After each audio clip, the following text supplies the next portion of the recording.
milk cookies. We call it the PX and stars, people call them cushy. We don't speak ill of the dead.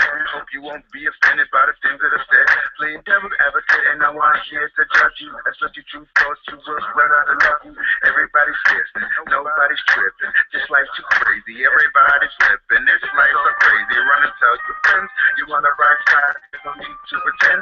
This an open forum, never done before. There's a future, listen, this is a no cousin, please tell us something, no bugging. No extra charge, just switch for me buzzing. We don't really care if you're right or you're wrong. Just tune into Miss Kiki, whichever time it's on. Hey, Kiki, it's time to play. It's time to play. Devil's advocate. Hey, Kiki, it's PDA. It's time to play. Devil's advocate. As we go a little something like this. Hit it! At some point, you will be offended by something said on this show. But playing devil's advocate is meant to be a forum for open, honest, and more importantly, judgment-free dialogue. The opinions expressed here may not necessarily be those of the host or of the show in general, but we're willing to have the uncomfortable conversations so that we can heal and find solutions for our listeners and quite possibly even ourselves. Enjoy the show. Good evening, everybody, and welcome to Playing Devil's Advocate. I am your host, Miss Kiki, the consummate provocateur, and I am so excited about tonight's show. I can't wait to get into it, but before I do any of that, I need to give you some of the little light housekeeping so that I can keep the lights on in this joint. All right, we are here each and every Wednesday night at 7 p.m. Pacific, 9 p.m. Central, and 10 p.m. to you guys on the East Coast. If you happen to miss the live broadcast, don't worry about it. You can always come back right here to our YouTube channel and watch it. Since you're watching the show, you should see by now we have an interactive chat room right there for you to post your comments, your questions, and we will get them on the air. We are also tweeting in real time because we are a fully interactive show. So if you want to send us a tweet, make sure you follow us at PDA_Miss Kiki. Send us a tweet and we'll get your comment on there as well. And you can also post our Facebook wall at facebook.com/playingdevilsadvocate. We'll get your comments on air there as well. Just so you guys know, if you want to know anything about our guests tonight or any of our previous guests, because this has been Black Music Month and we have been celebrating all month long. We have had a fantastic show. If you want to know anything about them, you can always go to Playing Devil's Advocate on Facebook, or you can go to KiKiRichardson.com and there'll be little blurbs and links so you can get to each and every one of them except for one or two. On their social media or whatever. Find out what's going on with them at KiKiRichardson.com. And while you're there at KiKiRichardson.com, get a copy of my book, The Other Woman Code of Conduct, What Every Other Woman Should Know, and Men Too. Get yourself a copy. You can also get it on iTunes. It's not free, but it's well worth your $9.99. Don't let the title fool you. I'm just saying. Again, this is Black Music Month. I'm going to bring in my cast of characters that ride shotgun with me each and every week, and then we're going to bring on our guests. If you don't already see the little heads down at the bottom, you could tell it's a bunch of people that's going to be here tonight. So it's going to be a whole lot of conversation. And you know, anytime you have your friends on that have known you since you were like 15 or younger, there's going to be some stuff that comes out that will be embarrassed. But as I promised on Facebook today, I will not be the only one who's going to be embarrassed tonight. So without any further ado, let me bring on my co-host before we bring on our guests. Ladies and gentlemen, you know her. You love her. She's a fallen angel. She hails from my hometown of Windy City. And if you don't know how or why she fell from grace, let me just say she coined the phrase, "Lube is for amateurs." I'm just saying these are her words, not mine. And also, her most recent accomplishment in the taglines is either you rub it out or I suck it out. I'm just saying. Ladies and gentlemen, Sporty, Sparky, Angel!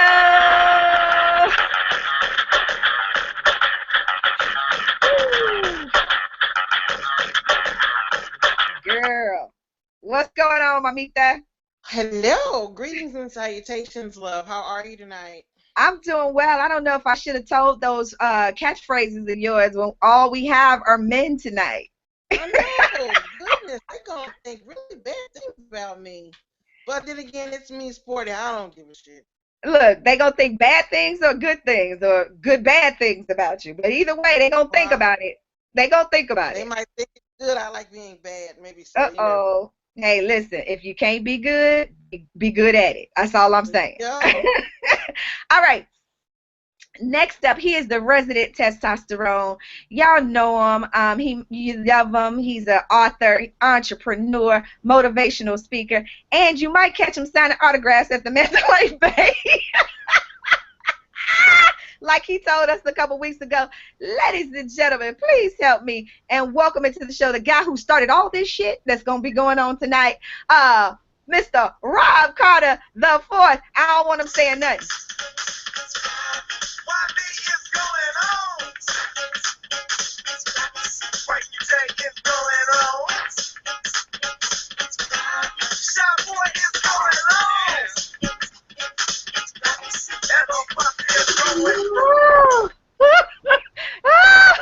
Come on in, you know. yes. Oh shit! I just kept that rolling. I could have just kept going. I had to do it. I had to do it. It's Robbie. And since you mentioned Frankie J, we're going to bring him in just a minute. But ladies and gentlemen, in case you don't know, the reason why you see so many heads down there is because I made an admission last week on the show, and if you know anything about me, or if you don't even know anything about me, the admission that I made last week when we were talking to Daddy O from Stetsasonic and Steve Silk Hurley in our house to hip hop show for Black Music Month, as I told them, in a past life, I used to rap and everything, and so a couple of the people that are responsible for that are here tonight. And one of them is turning around, reaching behind him, setting his setup behind him, and the other one is behind the little logo over there. And I'm just going to tell the little story real quick before we bring in Frankie J and our rest of our guests. This is how it all started, ladies and gentlemen. Back in the day, I was in high school, as we all are, right? They were having a talent show. I decided, okay, I'm going to do a little bit of everything in the talent show. So, I danced, I stepped, I did everything. I was doing everything but rap. And so I just, as a joke, decided to rap. I wrote this rap. I had dancers, I had bodyguards on the stage, and I had a DJ. And so one day after we met Rob, and we'll talk about how we met you, Rob, Okay. one day after meeting Rob, we're sitting around, and Rob wanted to do a song. And he wanted to do a song with a female on it. He was like, I need a female rapper, whatever. Chan threw me under the bus, y'all. She was like, KiKi can do it. She raps. I was like, no, I don't. No, I can't. And so Rob bamboozled me. Let me tell you what he did. Rob was like, well, that's okay. You could just do the scratch vocals. And then, when I get the female, she can just go ahead and do it. But you should write it so you can get your credit. You want to make sure you get your right. I'm teaching you the business. Make sure you write. My dumb ass, I'm like, okay. I'm 15. I don't know shit from Shinola, right? I'm like, okay. So I sit down and write, come up with the verse, and we collab and everything. But I didn't understand what scratch vocals was. I didn't understand why I kept having to do it over and over and over and over. I didn't know that he was prepping me to actually do the goddamn thing. But that's how it all started. So you did this. It's all your fault. But that's good. Good for you. I don't know if it was good for me, but I know it was something. It was something. Let's bring on our guests because we we know all of these guests independently, collectively, and over the past 20 some odd years. We've all managed to keep connected in one way, shape, or form. And the common bond, the common thread, ladies and gentlemen, I know y'all like, well, why is it for Black Music Month? The common bond was music. That's what brought us all together. Music. Music made us family. Literally and figuratively. Some of us. About that. Literally and figuratively, ladies and gentlemen. And so I'm gonna bring our first guest in because he he was on a different side of the business when it comes to music. This was your BFF, Rob. Yeah, that was my BFF. Yeah, y'all should have heard what was going on behind the scenes before we started. They were talking about shower heads and all that. I ain't gonna even talk about it, but I know it sounds weird, but they were. That's how I'm saying. That's how good friends they are. They were talking about staying in each other's homes. I know that kind of sounded bad, right? Then it's sporty. It sound like. Oh, Yeah. Chan in the chat room talking about, did he use the pimp pronouns on you? Yes, he used the pimp pronouns. We, us, our. You know, that's how the pimps groom you. It's all the pimp pronouns. He used the pimp pronouns on me. All right, so this guy here, he was Rob's BFF, and he was on the radio side of everything. Right, so he was the guy responsible for playing songs on the radio, right? And he would sit in on a lot of our shenanigans, and some y'all gonna hear a little bit later tonight. I will be playing some stuff that I'm embarrassed about now, but I'm not gonna be the only person that's embarrassed. So, ladies and gentlemen, please help me and welcome into the show. He is the former host of the Rap Down on WGCI 107.5 in Chicago. If you don't know about that and you live in Chicago, you need to just go and kill yourself right now. And he also had a TV show on the out there too called Kicking It. And NBC. It was on NBC. It was on NBC, the affiliate at NBC. I'm gonna say this, y'all. This guy was so fly. I did a hashtag of before they were famous. I'm gonna play your intro to your Rap Down show, Frankie J. Before you join us, I'm gonna play your intro featuring none other than Common, better known as Common Sense to us from the Shy. Ladies and gentlemen, Mr. Frankie J. I will play your music.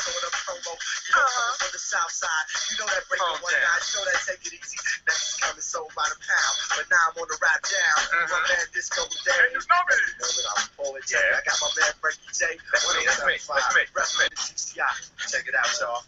107.5 WGCI. We play this. What's up, everybody?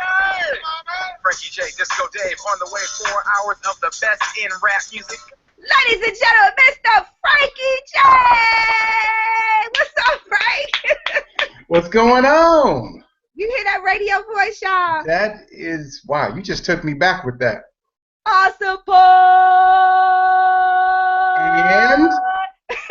And know it, in the words of the late and great Disco Dave. It is good to see you. We haven't talked in years. I know it has been forever. I got a question for you. You gonna put me in the spotlight already? Yeah. Okay, go do what you do. Okay, I got a question. We need to see him though. I can't see him. Well, open your eyes, because I can see him clearly. It might be your connection, Sporty, because you're frozen. My question to you, though, Frank, is having a best friend who's in the music industry, and then you being on the radio side of everything, wasn't that kind of like a conflict of interest? How did you manage to, like, keep the balance, or did you? My thing was, if Rob produced something that I felt was on the level of everything else I was playing it.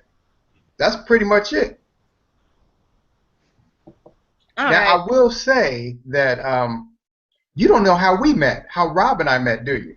No, I would like to know that. Rob, do you remember? I don't know. Was it on a record day? It was no. It was. I think it was record day. But then I invited you out to a recording when I was going to that Basement Records or something. Okay, so at the time, Barbara Prieto, the music director at GCI, you came up to meet her on record day to kind of promote or try to get your record played. Mm-hmm. And she walked you out of her office and said, "This is who you need to talk to." And she introduced you to me. This is Frankie J. And since he hosts the Rap Down, this is who you need to talk to. And we started talking. You made sure I had the music. And somehow we started talking about producing music.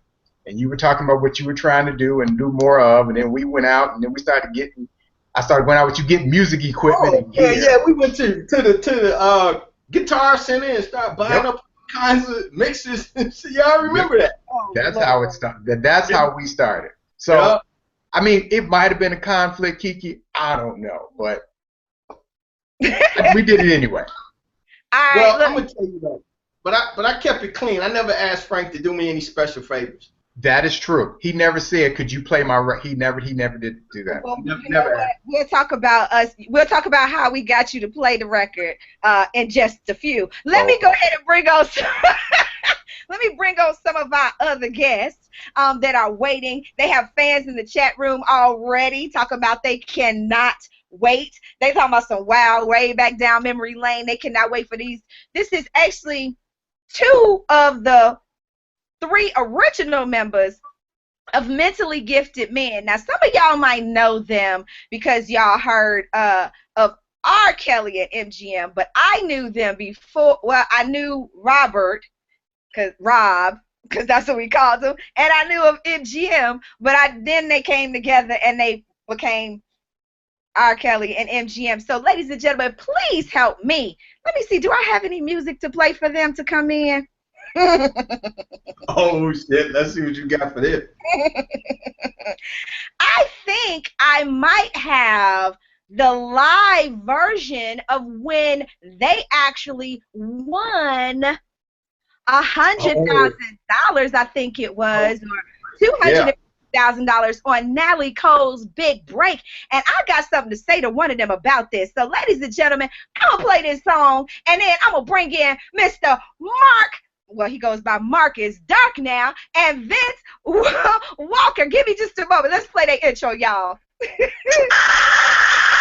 last band takes great pride in their positive and energetic performances. They've been burning up their own hometown with award-winning shows, and they're determined to show you why Chicago's going crazy for them. Please welcome R. Kelly and MGM.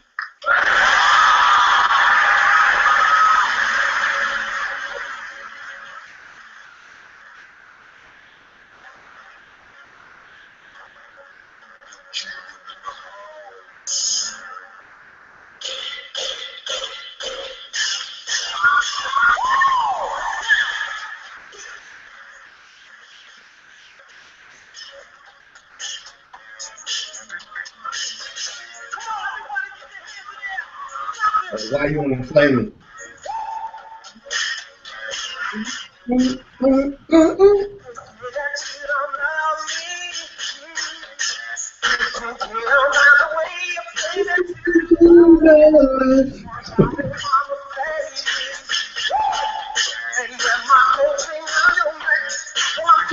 Not having it.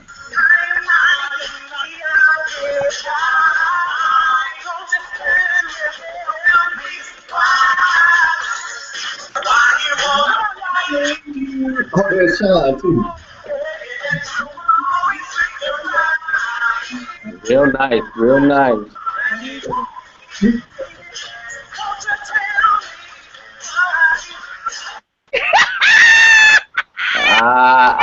I hear that. Yeah. Just that time too. Yeah. I hear that. I can't hear you, Rob. I say Sean got in just in time for the intro. Right. It was like Right. I need to turn your cameras on, Mark, Sean, and Vince. Oh, Jesus. What up? Hey, what's good? Hey, I'm sorry. I had a little hard time getting in. Yeah, we need you to turn your camera Where your on. video? Turn your camera on. We can see you. Yeah, it was Hey, we coming back. That's what I was gonna ask. What up, bro? What's up, Doc? Word on the street is that MGM is actually making a comeback. Is that true? Yep, that's true. Sean said it quick. He was like, yep, that's true. I know they like, why is his head blue? He hasn't turned his camera on yet. I'm sure Chan will get him situated so we can see his face. But, hey guys, how did it feel hearing that after all this time? Felt like you played the wrong song. You felt like I played the wrong song. Yeah, you said that's the song we won 100,000. We won the money on. That was the first time we were on. Actually. Actually, you're right. You're right. I do have that other song that y'all actually did when you won it. I do have that. But that's the song that Rob played on his page where y'all had your video going and y'all was doing the step. You right. You right. You right. So everything my fault though. Everything my fault. No, you posted it kind of like a teaser. For those of you guys who do not know, these guys were all around the city of Chicago. There was nothing anybody was doing. If these guys weren't singing on that show wasn't happening. It just was like that. That's kind of true because we was everywhere. We were on boats and at people's birthday parties. We was all over the place. Yeah. Yes, sir. It's funny to me that after all these years, we're all still connected. We still got one other person that we need to bring in. I'll bring him in because I'll bring him in just a few because he was actually the last part of the whole little thing that brought it all together. So I'm just gonna kind of put it together. How did y'all get together? The three of y'all. Vince, I'll ask you. How did the three of y'all? It started. Well, it initially started with Sean and I. Sean and I were doing. We were singing together, and Mark and Sean were friends. So Sean brought Mark to the situation, and we built a group with the three of us first. So then we did a talent show at Sean's high school, and we got booed.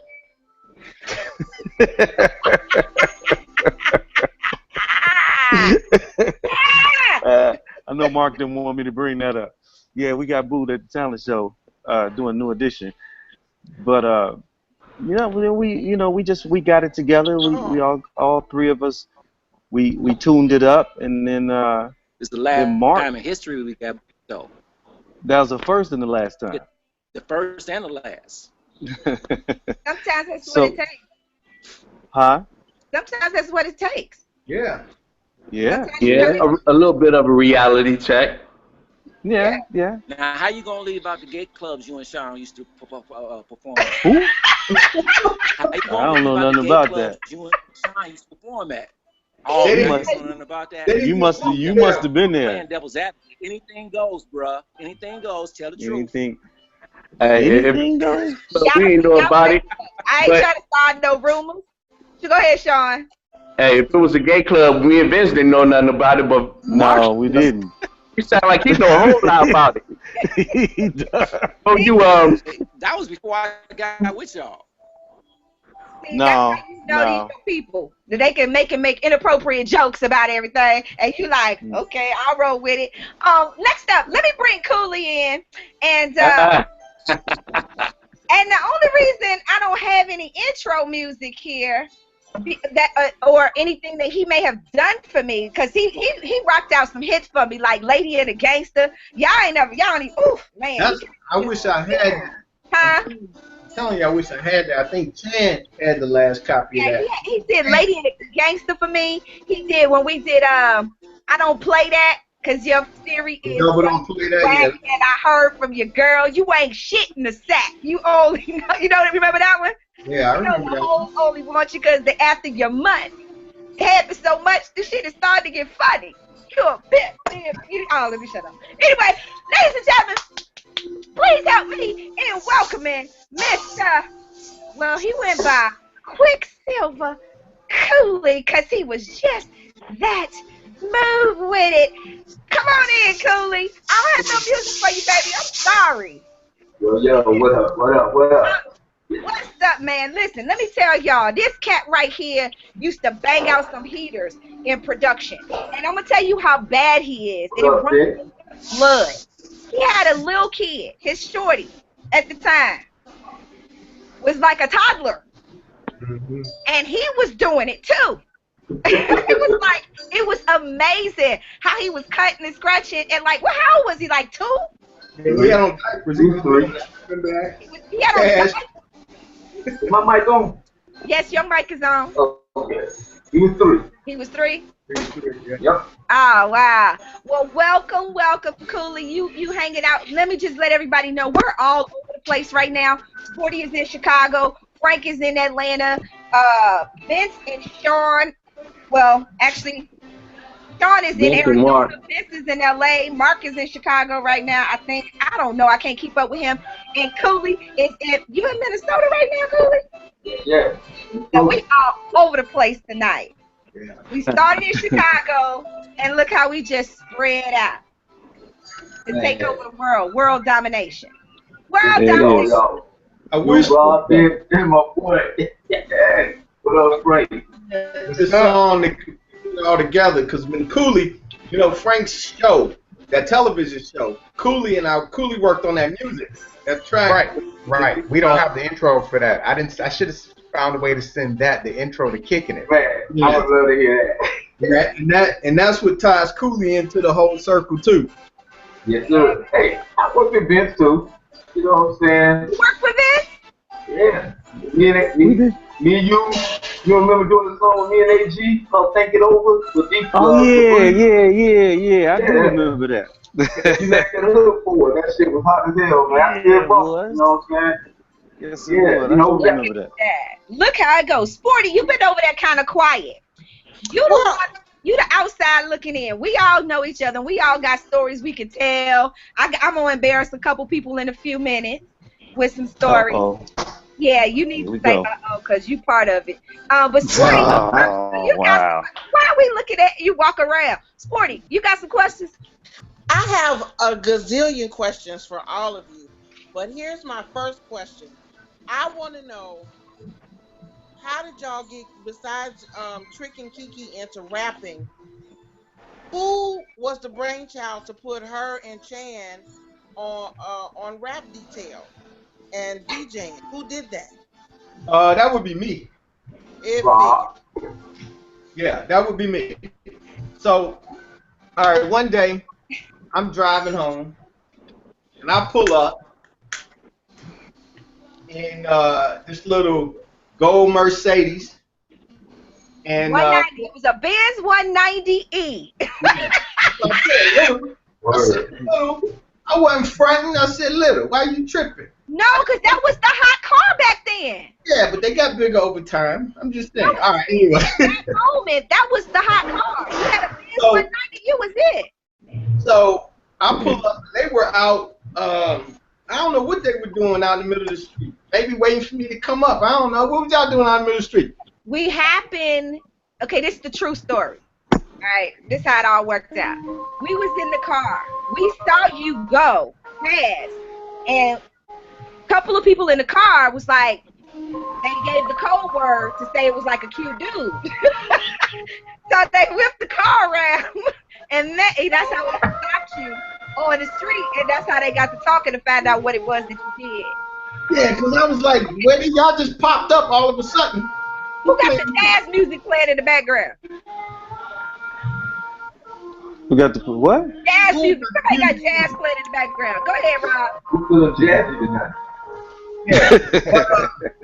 Yeah, so anyway, it pop up, and I'm like, I don't even know how we started talking, but that music is really, really annoying. There we go. So, I'm going to have to rap to it to wrap the story. But anyway, I told them I was looking for dancers, and I threw the music on. They started dancing in the street, and that's where it started, right there. Wow. So was that like an audition? Yeah, right what there happened was on 50th Street in front of the Narragansett. He said, I rap, and we was like, really? We dance. And he was like, for real? And we were like, yeah. And so he was like, well, let me put something on, walk on over to my car. He put his joint on in the car, opened up the car door with the windows, and in the middle of the street, Ken and I had done one of the routines that we had already, and we got it in. He was like, you're hired. Wow. That's the beginning. That's how it happened, right there, right in front of that Narragansett. Yeah, if you stay ready, you don't have to get ready. That's one of the moments where it's like, when opportunity is there, you take advantage of the opportunity, because literally that moment he could have been like, go ahead, dance, and we could have been like, ah. Oh yeah, that'd have been it. I'd have went upstairs. You know, but no, when he said do it, we was like, shit, okay. Well, I'm just glad Rob turned out he wasn't no kind of stranger danger or nothing. I was always proper though, because see, Chan was of age. That's why we ended up having babies. But she was young. I went to her mama. Oh my God! And I told her mama exactly what was up, and that I was gonna take care of her and make sure she'd be all right, cause she was like 15, and I wasn't going to the penitentiary, and I wasn't gonna let nobody else go to penitentiary. So I was always on the up and up. It was crazy because I remember back in those days, and y'all can jump in with, because I remember, Rob, you were being managed, you and Rob, I mean, the other Rob, R. Kelly, y'all were being managed by Eric Payton. Right. That's how we all got together. See, I performed at the Cotton Club one night, then Rob came up to me. Well, R, as the people watching would know, right. So, or Kales, but anyway, he came up to me and introduced me to Eric Payton. And I guess, Mark, y'all were with Eric too, right? Because that's where I met y'all. Yes, sir. Yeah, so that's how we all got together, from Robert coming up to me, introducing me to Eric. And that's how I got with DJ Mouse after we went from, you know, my little crew into, you know, Robbie C and D. Oh, I got that. Robbie C and DJ Mouse, which was the second phase of Robbie C. He kills me with the merch. He kills me with the merch. Hey, KiKi. Yeah, baby. Hey, I know you guys can't see me. Well, I'm gonna try to. I'm gonna get out and then try to get back in so you guys can see me. We'll be right here. We'll be right here. Okay. All right. Thank you. All right. We can't wait to see him. It's been a minute. It's been forever since it was funny though. Back in the day, I was like 15 years old, and I remember I was allowed to do a lot of stuff, but I wasn't allowed to do a lot of other stuff. Like I remember Rob, Chan, and Frank. Y'all went to go. Y'all remember when you met Christopher Williams and you had him call me because I couldn't come because it was after hours. It was at a place I couldn't go because it was 21. Y'all was 21. Remember that, Rob? Yeah, I think so. I remember when we met Christopher, because we played basketball with him. Then we afterwards, the next day or something. Weren't you there? How y'all go play basketball and I didn't get a chance to meet him? But I'm kind of glad I didn't because anyway. But anyway, yeah.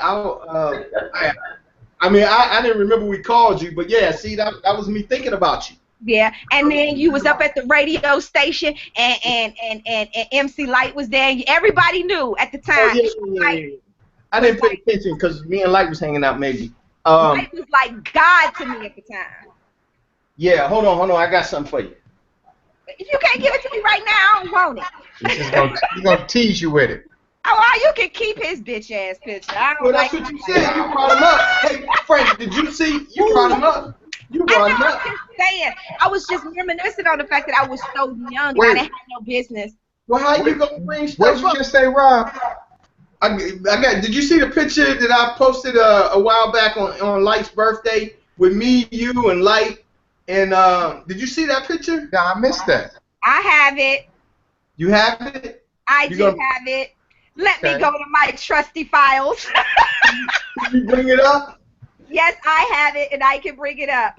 I have everything. Hey, guys, I want to ask you guys in terms of being in Chicago, all of us being in Chicago, and during that era, for you guys who do not know, and for those of you guys who just may be joining us, we are talking about this is Black Music Month. And this is just a bunch of friends who are all brought together by music in one way, shape, or form. And here we are 20 years out, and we're all still connected. It was like I sent out one smoke signal, and everybody was like, I'm in, count me in, I'm good, whatever you need, you know what I mean? That kind of thing. That's the kind of bond that we have, that after all these years, you can pick up the phone or send a message over social media, and they're like, done, you know what I mean? They show up, and they're ready to show out.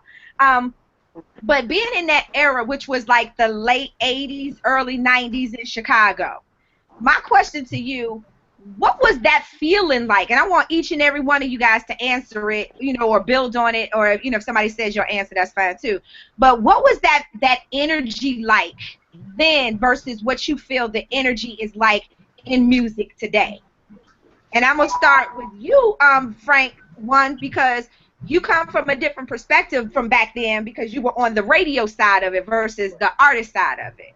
Right. Well, during that time period, I felt really good to be a part of the Chicago music scene because you could just feel something was happening. Like you had all these artists who were really trying to make it, whether they were hip hop or R&B. You had MGM. You had rap groups like, let me see, what were some of the local rap groups like Black Men Working, D.A. Smart, D.A. Worldwide Posse. Worldwide, exactly. D.A. Smart. You had it was a bunch of people. Hell, Twister was back then. We was talking Twister. Exactly. Common Sense. Right. And so it was just great to feel like, wow, you had, the East Coast was doing their thing, the West Coast was doing their thing, and you were like, what's up with Chicago? But there we were trying to make our mark, and it just felt good. It felt like we were part of something that was about to jump off. Yeah. What about you, Mark? I was too young. I don't remember that. I wasn't born. Okay. I was way too young. All y'all older than me. And y'all forgot my man, Black AG, you know what I'm saying? He put in work. Black AG. Absolutely. Wow. It was definitely. Black AG has some crazy skills though, for real. Underrated, like for real. And see, that was the edge right there. That was the turning point. I think Black AG, kind of, I know Twister got popular and all this, but I think Black AG really could have put Shy on the map. He had some really nice stuff. And Cooley was doing all this stuff, but I mean, they had, there it is, yeah. There's the picture. Okay. Nice.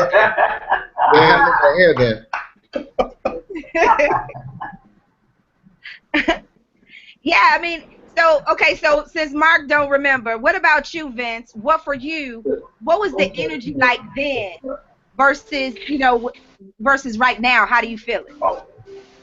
Well, back in that day, we were doing all these talent shows, and it was an energy as if we were on TV and everybody knew us, but it was just it was just basically a Chicago thing. But the energy was, we had a show like almost maybe once a week or 2 shows a week. We were back to back on all the little shows that we were doing. The work ethic was strong too. Oh man, that's one of the reasons why it was so much energy, because we would rehearse 13 hours a day, 11 hours. Yeah. They don't do that no more. These young artists don't do that no more. They don't rehearse like the good old days. Nah. I witnessed that. I still being here, running a company and watching these young artists. They don't do what we used to do, bro. Well, technology made everybody lazy. There you go. Yeah. I would have to say, even for me, and Sean, I don't know if you wanted to chime in on that one too. I asked, back in that era that we were all coming up, the late 80s, early 90s, there was this energy that was then. What do you think that difference between the energy then and the energy now? The energy back then, everything was pure back then. Everybody worked hard. Everybody, strived to do so that we had.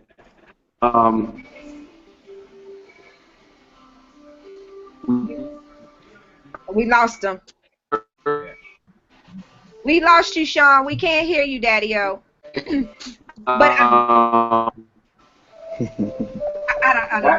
What my brother was saying was everybody worked hard and everybody strived to be the best at what they were doing. That was like work. We tried to be the best at what we were doing, and we succeeded at that because we rehearsed all day long, every day. Right. Everybody else was out playing.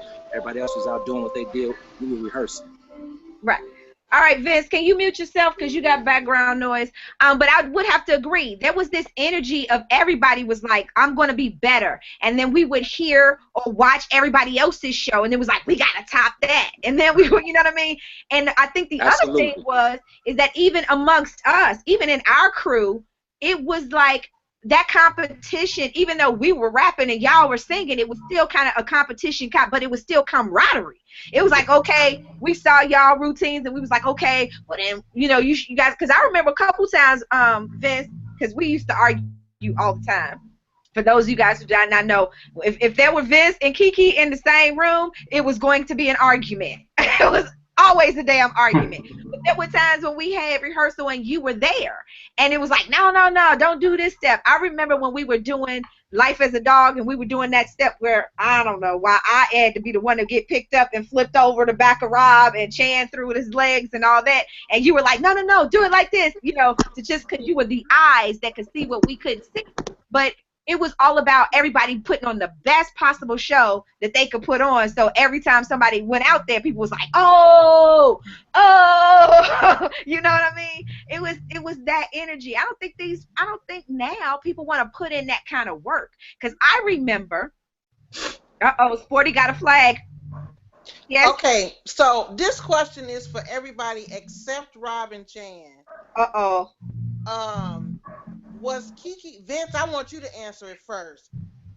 Was KiKi as demanding and bossy back then as she is now? She was more bossy back then than she is now. So she had a nickname. We gave her a nickname, Little Hitler. That's what she is right now. Would you say she's worse than that then? Oh yeah. I think so. Well, I don't know, because she opposed everything I said. Everything I said. Anybody knows. Anybody knows, Vince knows. No, I'm just kidding. If anybody knows, Vince knows. Yeah. Well, that was some personal shit, probably, because. Well, what happened with them personally? Rob? How do rumors get started? It's time for the drink, ladies and gentlemen. We moving to the next segment. We're going on to the next segment. It is time for our drink of the week. Honestly, for real, there could be better times. I thought this was uncensored, unapologetic. You know? It is, but it is time for the drink of the now week. I want to talk that. Why you got to bring up old shit?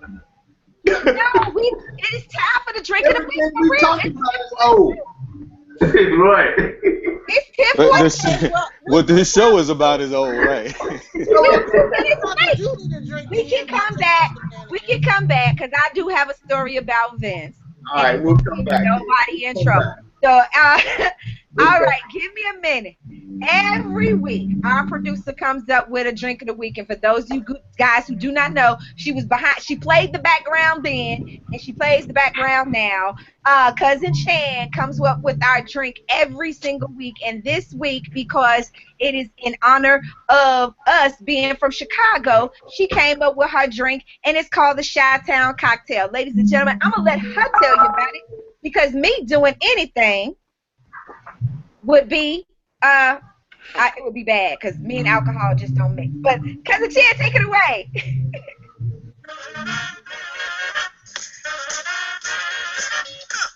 Hey everybody, tonight's drink of the week is a Chi-Town cocktail. Alright, tonight's drink of the week, we're going to use 2 ounces of brandy, a dash of Cointreau, a dash of bitters, some sparkling wine. And all we're going to do with this is we're going to prepare our glass by rubbing a lemon slice around the rim and then dipping it in sugar. Combine the brandy, the Cointreau, and the bitters in a shaker filled with ice. We're going to strain that into a glass, and we're going to top it off with the sparkling wine. And there you have it, a Chi-Town cocktail. All right, guys, be safe, enjoy, drink responsibly. I'll see you next week.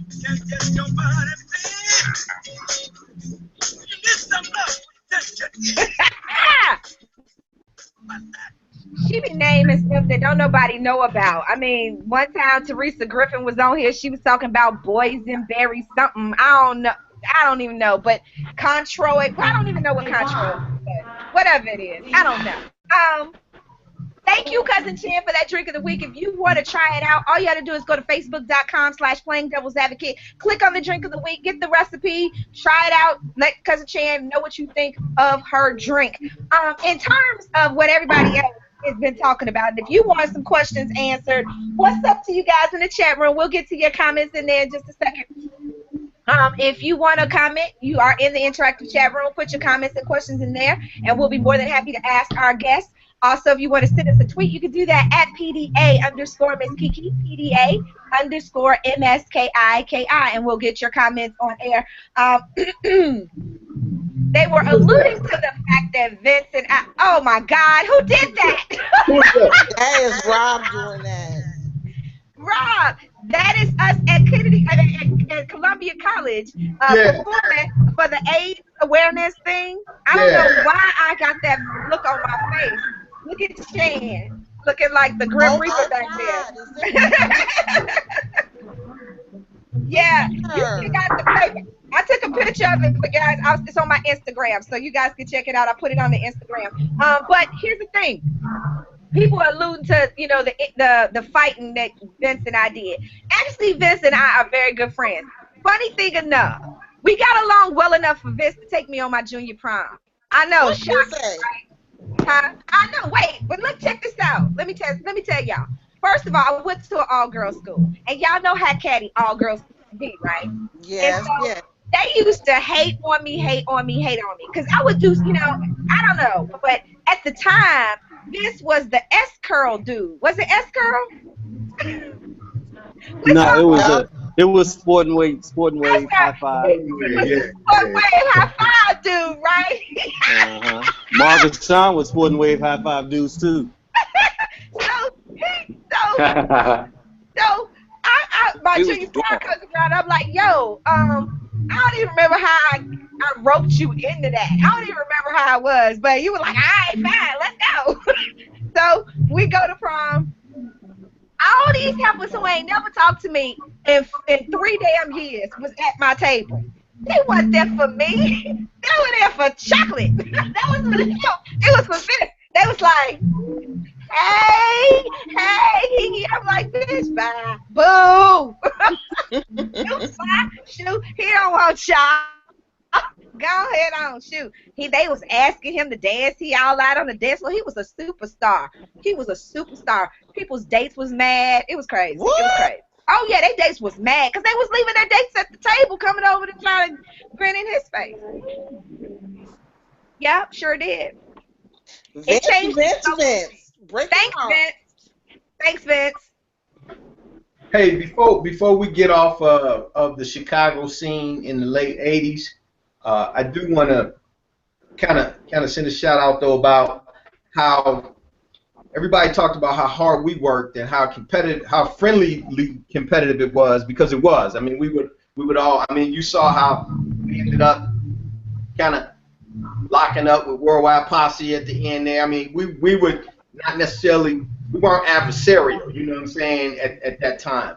But I do want to mention, because Pooh can probably speak to this, and folks just were real supportive. I mean, I know, like, after that show, you mentioned the whole dog thing where you had to flip over my back. People came up to us in the restaurant, though. They saw us, you know, so they were at the show. I mean, it was almost like, even though we were right in Chicago, we were still like big stars, you know what I'm saying, in that community.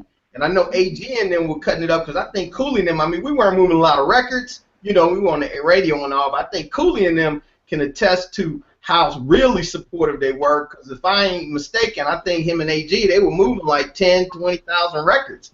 Because I remember hooking up right before the end there, and I was going to do something with a boy that was running that thing, and just elaborate though, kind of support y'all used to get. Cool. I didn't hear that. Did I hear that last part, Rob? What you say? Just tell me how you felt though, the vibe out there, because I mean they skipped over both of us before they moved on. Well, just cut it off, you know. But we need to talk about. We go back to the '80s. That was the beginning stage of London. You know what I'm saying? That was, to me, that was different then. You know, we was learning, we was having fun. You know, trying to get your song played on the radio, all them learning curves. You know what I'm saying?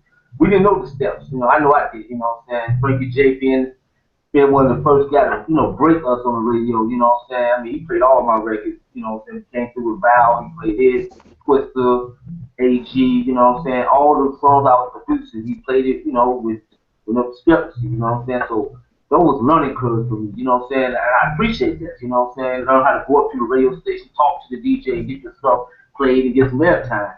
You know, cats nowadays in these times don't really appreciate that radio play no more. Because I guess the YouTube and all that is adding to your radio play. But I still love radio play, you know what I'm saying? I still appreciate it. But it's nothing like the 80s though, man. It's nothing like trying to get your record played and hearing it for the first time on a radio station. It's a great feeling back in the 80s. Yeah. There's nothing like that feeling. Hearing yourself nothing like that on the radio. There's let's Nothing like that. let's talk about that feeling, because I got a confession to make to my best friend over there. Uh-oh. Confession time. Yeah, it's confession time. Because, what's that face, Vince? It's confession time. It's been 20 plus years. So, okay. Do you want to confess first, or you want everybody to talk about that feeling? okay, we can talk about the feeling right now. We could confess first because we were sharing that feeling because we were right there. All right, so you know how y'all used to take requests on the Rap Down, right, Frank? Yeah, yeah. You remember you had the records, you know, and I never asked you to play the records, but what we did, we said, you know what, we got to get through. And I mean, the odds of getting through on the request line It's kind of tough. was kind of tough. Exactly, kind of tough. Then you called me, and you played my song, and you called me, and you said, man, y'all got like 4 or 5 requests one night. You remember that? Yeah, vaguely. It was like the odds of getting that many requests, you know. Right. Okay. Like, damn. So you played the record. You broke the record, and then it got in a semi-rotation because of that. Right. So we had every phone to man in my apartment, every person we could muster up across the city, calling the record and requesting the record. That's how we broke. Hang on. Who's messing up my confession? Everybody to mute if you're not speaking because we're getting an echo. Y'all ruining my confession, man. Hey. Confession. It's Chad. Maybe she didn't want me to confess. But anyway, that's how we broke my first. Well, you know what? I appreciate your confession, and I have to tell you, I do vaguely remember, like, man, what are the odds? Because even like established global artists, it could have been LL Cool J may not get 4 requests during a given night. Right. So that was kind of But okay. Rob created that whole guerrilla marketing shit before it was like a name, because literally, let me tell you, he was a slave driver. There was like hang up, call back, hang up, call back, hang up, call back, hang up, call back, hang up, call back. But I can tell you, that first time ever hearing, ask me no questions, I tell you no lies, right? I was like, I'm on the radio. Let me ask you guys, Sean, we can hear you even though you're not in the frame. But my question is to you guys, and I'll start with you, Mark. No, I'll start with Vince. Or if Sean come back, we can start with him. But Vince, I'm gonna start with you. What was that feeling like the first time you heard yourself on the radio? You know what? The first time I heard us on the radio, it was like, I don't know, man. It was just a feeling like we all of that hard work was worth it. All going to New York and recording the album and all of working working out on the rocks 12 hours across the street from where your dad lived, Robbie. Yeah. Brandon, y'all out there practicing too. He still talks about it now. Man, all of that was worth it, man. All of them arguments we had, all of them couple of shows we missed, me and Sean. I mean, all of that stuff was just, it was worth it. It was definitely worth it. So it was. As you can see, I'm still the late one. Yes, I see. Welcome for joining the stream, Sean. I'm always the last one to the airport. I'm always the last one out of my hotel room. Yeah. Well, I want to know, Sean, for you, what did it feel like the first time you heard yourself on the radio?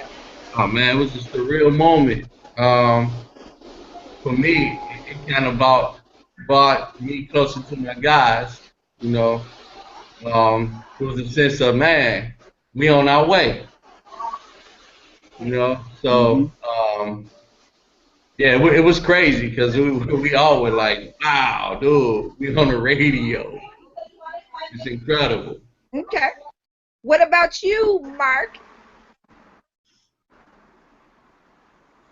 While you over there sitting in the dark with your shades on, with your cigar, can you tell us what it was like for you the first time you heard you guys on the radio? Best feeling in the world. Simply put, it was just the best feeling in the world. Yeah. I don't know how to explain it to anybody who's never been there.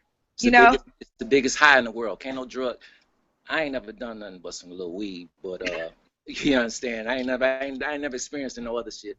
But it's the I can know that nothing else can get you that high than just that feeling right there of being accepted. Yeah. You know, it's the best high in the world. Okay. Cooley, as a producer, first time you heard one of your joints on the radio, you were like,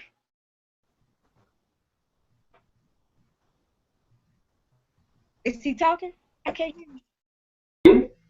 Hello? Yeah, you. First time you heard one of the joints that you produced on the radio, what were you feeling? Man, I was stupid excited, you know what I'm saying? I mean, I was excited for a different reason, though. More so because my father was telling me I couldn't do it, you couldn't produce a record, you'd never get played on the radio, all that stuff. It was to get there and hear it on the radio, and he was sitting in that room when it happened. Oh, wow. That was the most ultimate feeling of a young man's life right there, you know what I'm saying? I had to make a big decision right there. I'm leaving Pop's house. I'm out of here. I'm going to do hip-hop. All right.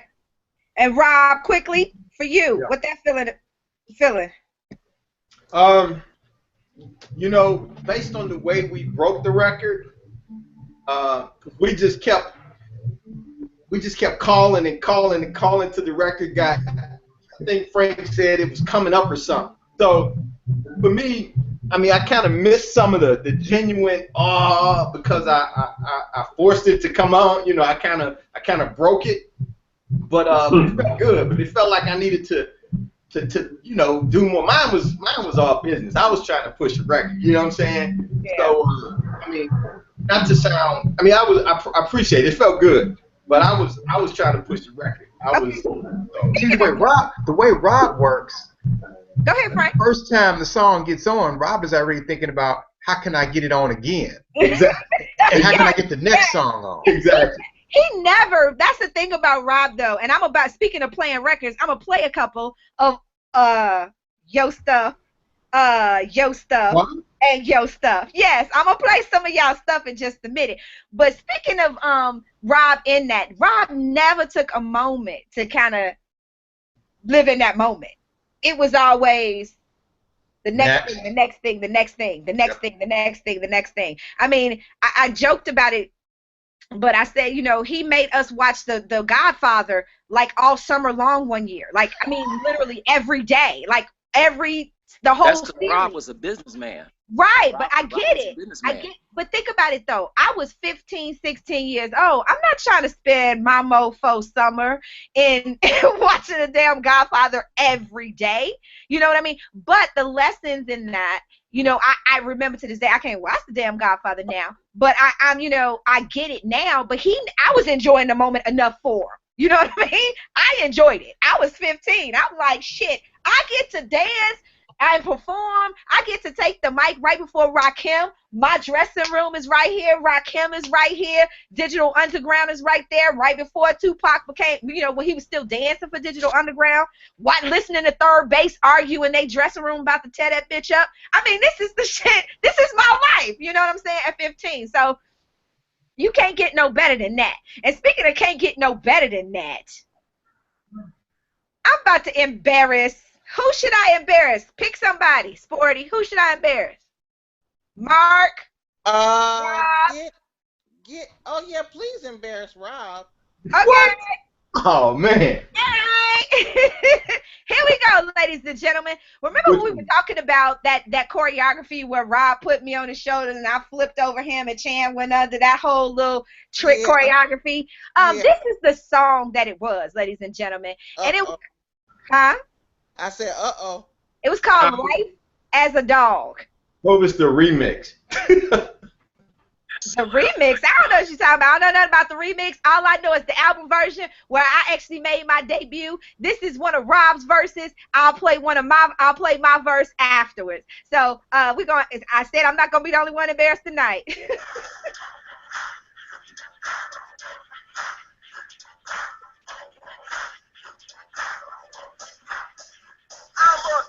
Right, simple and plain, but just keep the beat right, try to explain. D is in damn, that baby's fine.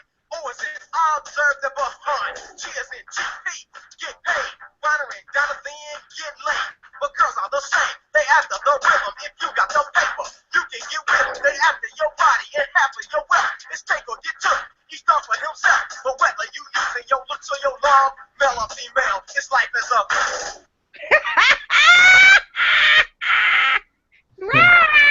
Yeah, that should have been the remix. I don't even remember the remix. How about that? I don't remember the remix.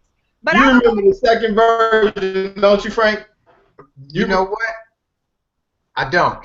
Yeah, okay. That was the second version that we did back when, I don't know.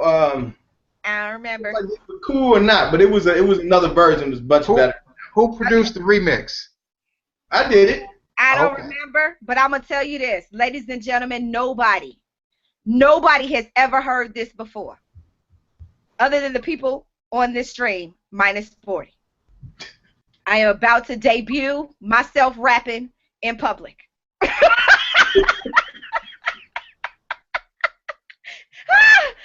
Okay. All right, I'm going to embarrass myself. All right, here it goes.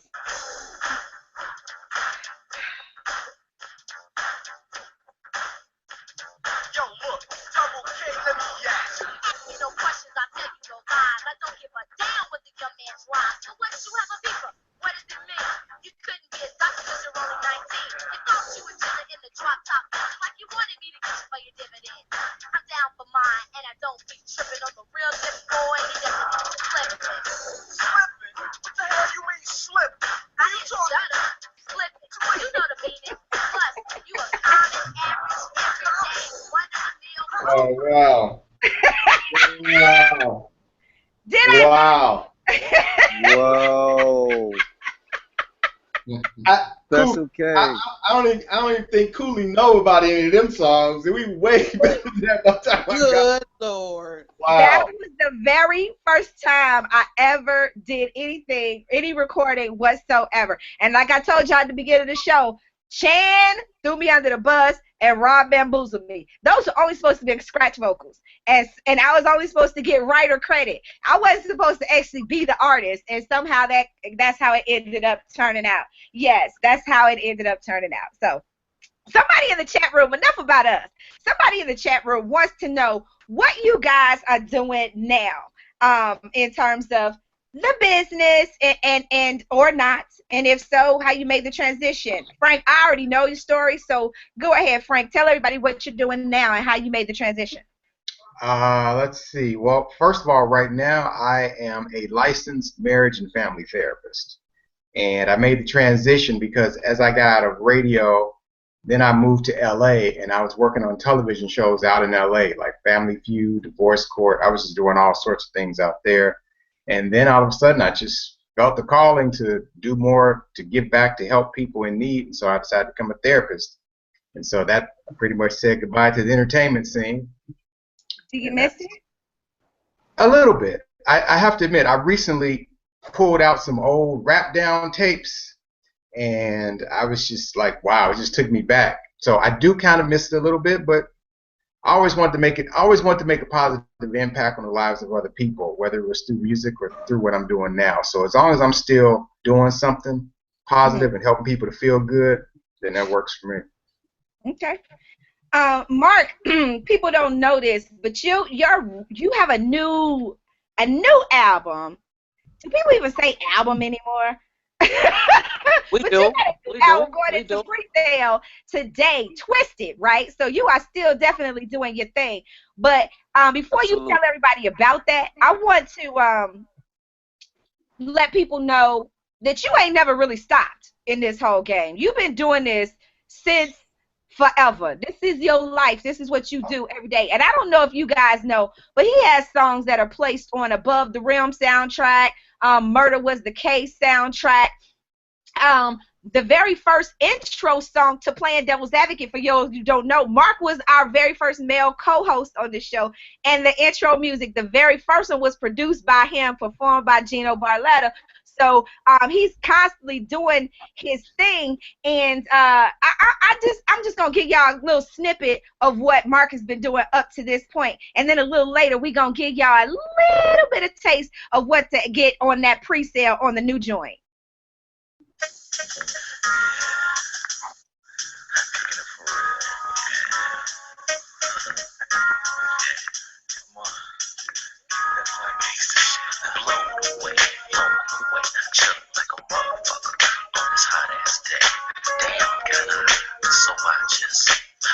As I glide down the wicked ass south side, so as I begin to flow, my label is death row, you know, caddy to the flow. So far up the blood from the niggas today, cause we be bumping with the groove, keep it flow.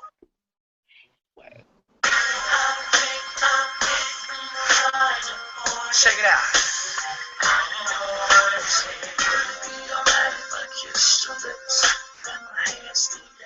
Caress your fingertips, look at the shape in your eyes, tell you words of passion make you feel every inch, cause this is everlasting. Take off clothes and let you put on a sweatshirt. Take a step back, look and see your level. Lay you on the bed while I keep snapping, try to let your hands start to light it. Oh, that's a rock. Take my lips and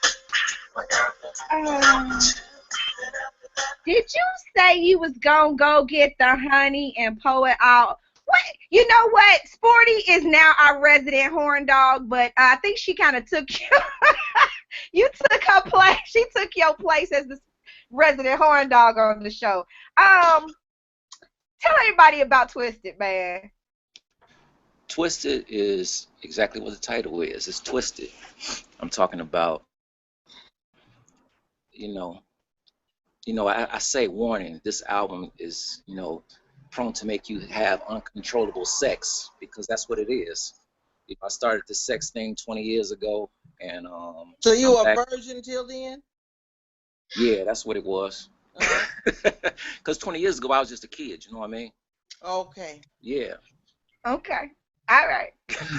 It goes on pre-sale today, ladies and gentlemen. We're going to give you the link, the information a little bit later on the show. Absolutely. But like I said, he has not stopped. And I'm going to come and bring it on over to Vince in just a minute, because this kind of ties in together. He ain't stopped either. I know. Hold on. He ain't stopped either, but I don't have no music for you, and I'm mad about that. Y'all know why you been hiding it, but I know you got the New Jack Revisited, and I can't get none of it.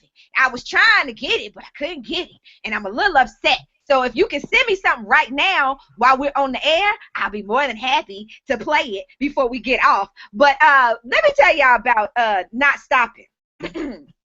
Y'all know I don't sing in public, right? I do just about anything else in public, but I don't sing in public. And y'all can thank these two fellas right here. That one who just turned to his picture, and this one down here. Looking, hang on, Sporty. Put your damn flag down. And this one right here, Mr. Sport Wave High Five. Let me tell y'all, they got me to sing in public. Mark was doing a show every month. Was it Monday or Tuesday night in LA? Monday.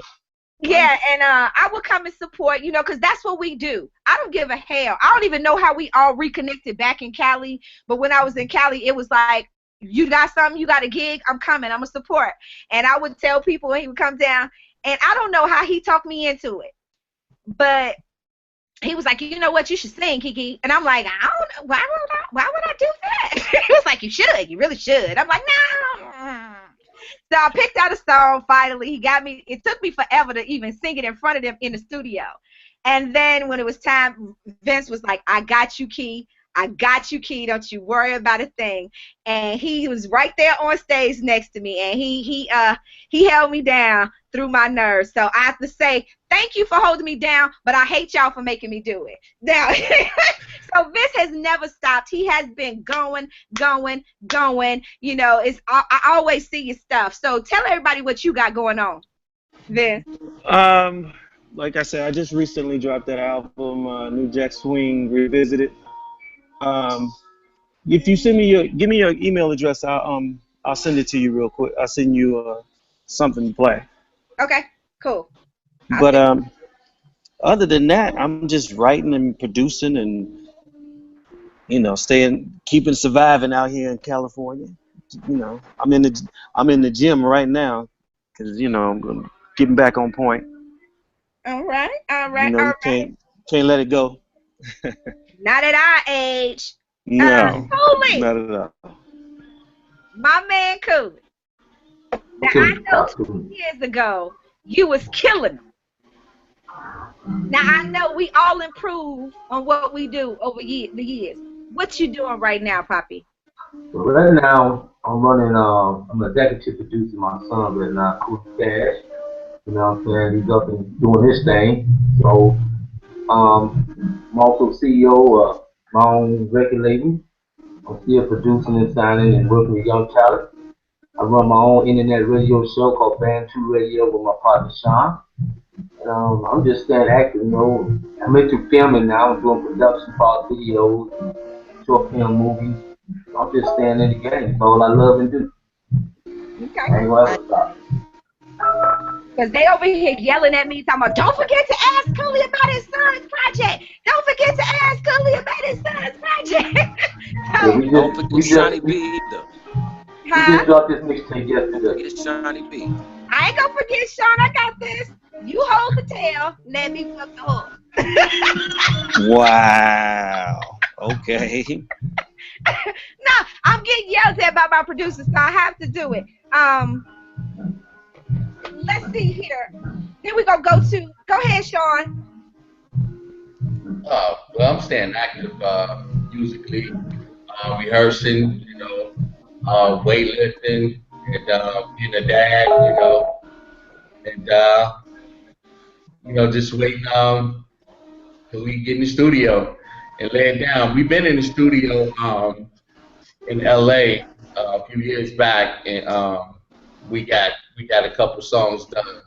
And Mark, I think Mark has them. I have a copy of it too, but it's in my car right now because I listen to it like every day. But yeah, I'm staying busy, trying to get back. All right. Alrighty. Sporty. Yes. You had a flag a while ago, and I know you got some burning questions you need to get off your chest. And then we're going to jump to Rob's because I know he got some stories he want to tell, and everybody else got some interesting stories they want to tell as well. I want to know, what's your most memorable moment working together? And I want to hear that response from, I believe your name is Frankie J. Yeah. Yes, you. What's your most memorable moment? Wow. As far as working with the people who are here now, yes. I don't really have one memorable moment. I do know there was a time, and I don't know if it's going to get played or not, but there was a time where Rob came up with the idea of, hey, if I do a Christmas song, you think you could play it on the radio? And I was like, well, you should go ahead and do it. And so I got to be a part of the process, because that's one thing I always liked, is being in the studio with local artists. Because sometimes I don't have any musical talent or skills or can sing, but I would come up, hey, I had ideas about bass lines and a few lyrics here and there. And so one day we were at Rob's his condo with his studio, with his equipment in there, and there we were creating this song, and I was a part of the process. So that is definitely something that I remember. And one other thing I remember once trying to get all the local rappers together to do like a Chicago version of We're All in the Same Gang or Stop the Violence, because the West Coast had their thing and East Coast had their thing. And I did actually get everybody to a meeting at WGCI in our little cafeteria, but we were never able to really pull that off. So those are two memories that I have as far as what's going on right now. Okay, and same question for, let's see, I believe it's Marcus. You gonna call him by his government name? Well, that's what I see. Mr. Smooth with the glasses on, back there chilling. What's your most memorable moment?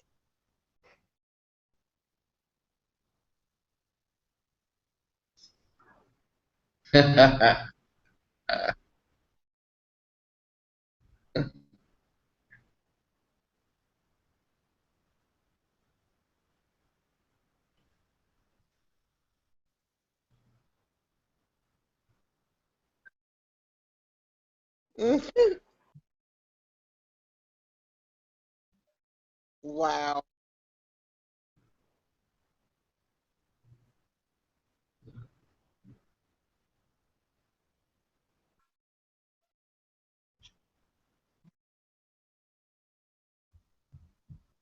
Amazing. Rob, what's yours?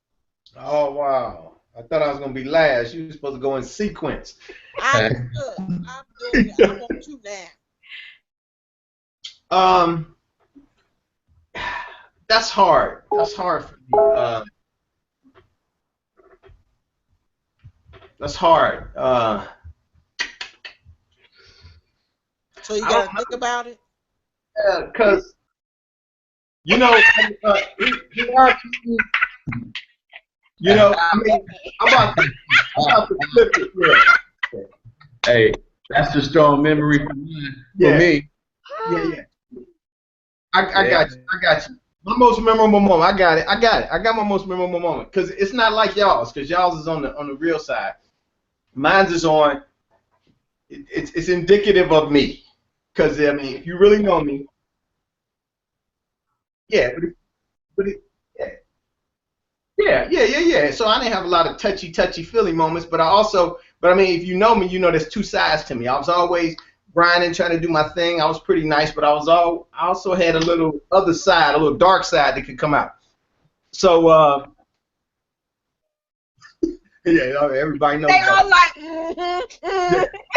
So I think the most embarrassing was Frank was there, but I ain't gonna tell y'all about that one. Maybe she may have some more embarrassing ones than Frank, but anyway, get off the screen. Thank you. We were at that show with Big Daddy Kane and all of them, and after the show, they had an after party. And first of all, I don't know how you schedule an after party dance and you ain't got no equipment. All right, so they're using all my equipment, my turntables, all my stuff. So I leave for something. I don't know if I went to the bathroom, whatever I did. I left the backstage area, and there was no real official all access passes. We made our own access passes. Nobody had them, you know. You remember this, Frank? I remember that. Was that the show? It was out in the south suburb somewhere. Yeah. Queen Latifah was on the show. Yeah. Okay. Queen Latifah and Moni Love. That's right. Cause Frank used to like Moni Love. I had to think. Yeah. That was my fiance. She just didn't know it. Right. Yeah.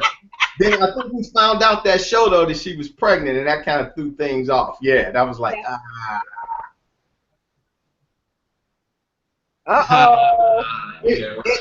Anyway, so we leave. Yeah.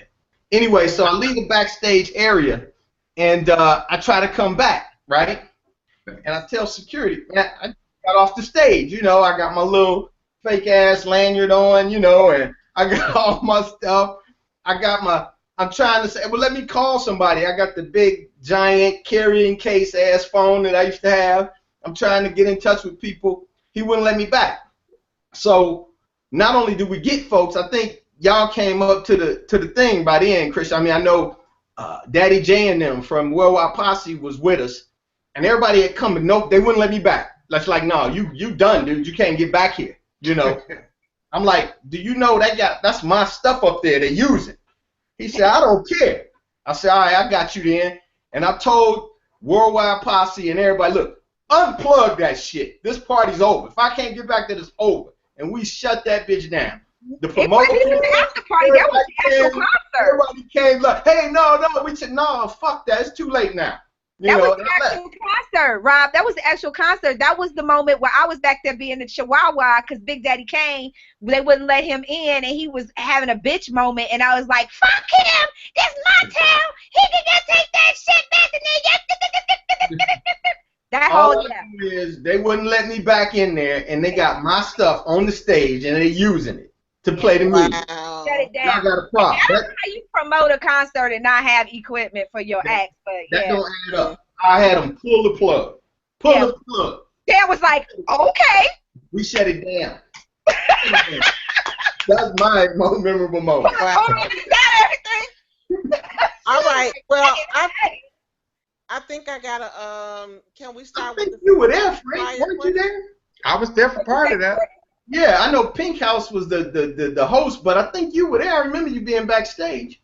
I think I co-hosted with Pink. Yeah. Okay. Yeah. Go ahead, Sporty. All right. So I got a few rapid fire questions. Can we start with some of those? Ooh, please. Now remember, when I ask the question, just pop off whatever comes off the top of your head. Okay. About the question. About the question. About the question. You have to clarify for Mark, because he a slickster. All right, Mark. Boxers briefs or boxer briefs? Boxers briefs. Boxer briefs. Okay. Sean. Yeah. What's your middle name? I don't have one. Okay. Sean. Nah. Yeah.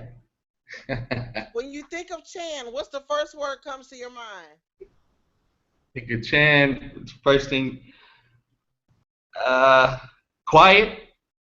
Really? You asked him what comes to his mind. Come on with the question.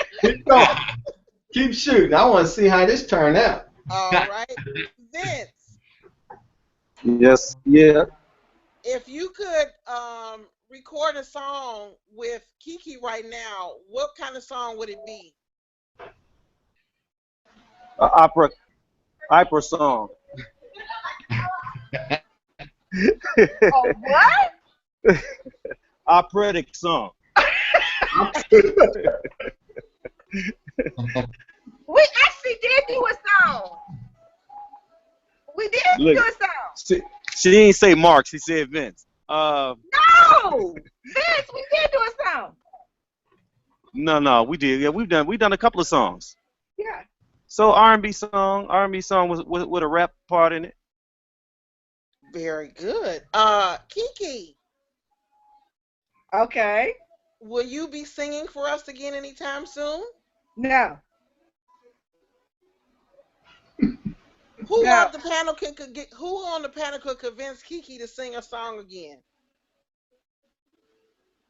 Yeah, I'm sure. We're gonna have you down at Chicago Tracks when we do our album. All right. Cooley, are you still with us? All right, DJ Cooley, if you could play any song that you all used to do years ago, what would it be?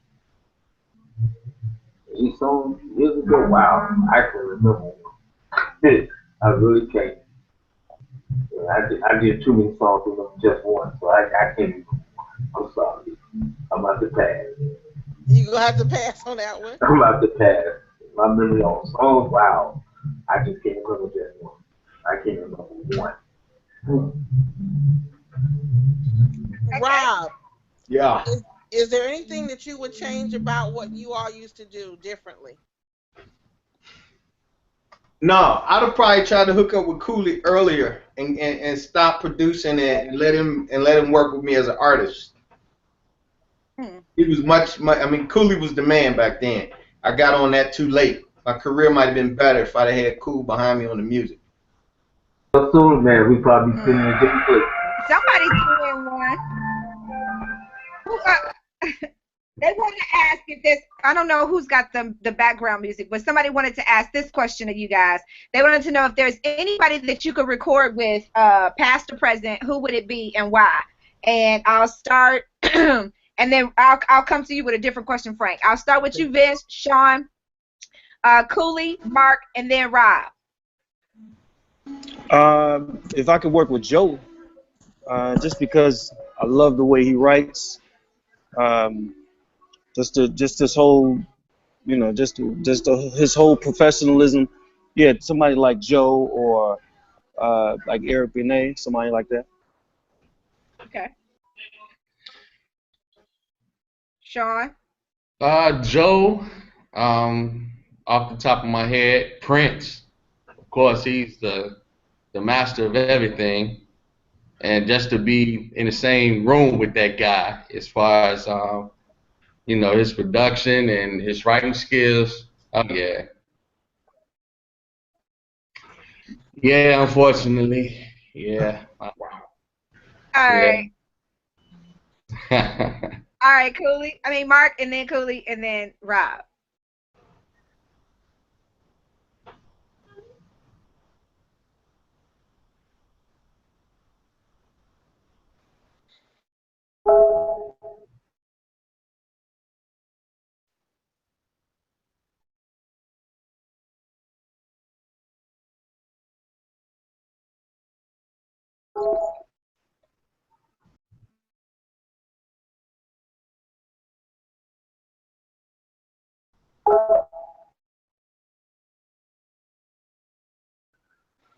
Okay.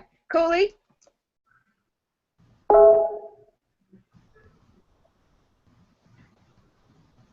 Can anybody hear Cooley? Mm-hmm. I can hear you. I got you. Yeah.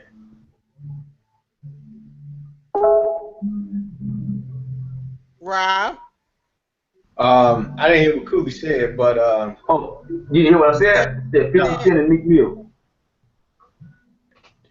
For me, probably Tupac. I think he has real deep records. And Tupac, I like to Pop. Yeah. That's why I said past the present. It's gonna happen. It's just gonna take a minute. It's gonna take a minute. Right. For you, Frank, question that came in for you is being on the side of music where you were in radio before and the where you see music today. What do you think the difference is in the type of music, or if there's a lack of integrity in terms of the type of music that radio is now playing versus before? Well, okay, there's clearly been a difference in like the hip hop scene then versus now. Back then, I felt like everybody was okay with being an original, whether it was from the production side or the rap side. Nobody was trying to imitate anybody else. Whether you were doing gangster rap, you were being sexual with your rap, doing party rap, comedy rap. Everybody was just being their own self, their identity, their look, how they carry themselves, whether it was nationally or locally. Nobody in Chicago was trying to be like anybody else in Chicago. Nobody in Chicago was trying to be like somebody on the East Coast. Now, so much of the music and the hip-hop scene sounds the same. Matter of fact, most of the more popular rap songs now all have that southern flavor, that Atlanta vibe, because a lot of the artists the music is coming from, it seems like the South. And no one seems to be willing to just step out and be different. And I wish it could return back to that, where people didn't feel the need to be like or sound like somebody else. Okay. I agree. It all sound like one thing. Sound like one long record. It really does. It really does. I can't even tell who. Sometimes I can't tell who rapping. Yeah. No doubt. 40.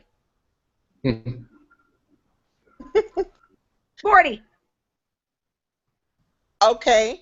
All right. This question I want to hear from Frankie J, Chan, Vince, and probably each one of you. Who would you say is the hardest to work with in the crew? Chan, let's start with you. Okay. All right. Do we have to? But I mean, we can do this. Go ahead.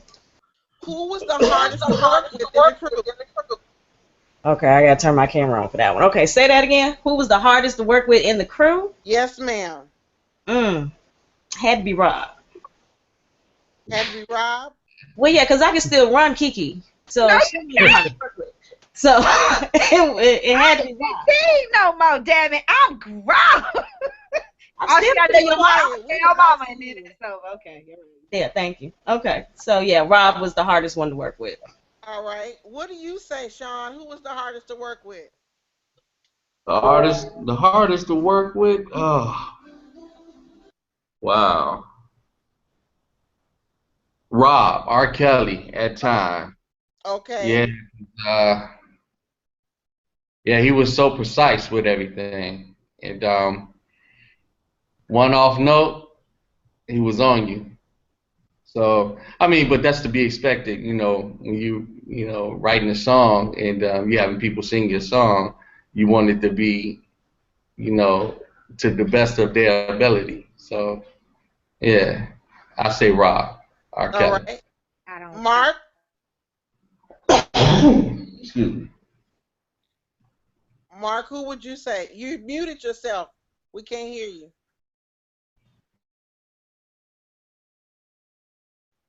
Your own demons you were the hardest to work with?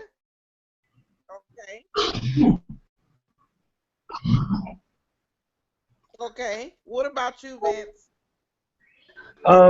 I'm gonna say for every equally positively and negatively, Rob was the hardest because Rob was the most dramatic. Rob had so many. I mean, Mark may have had some demons, but Rob had like a legion of demons. Yeah.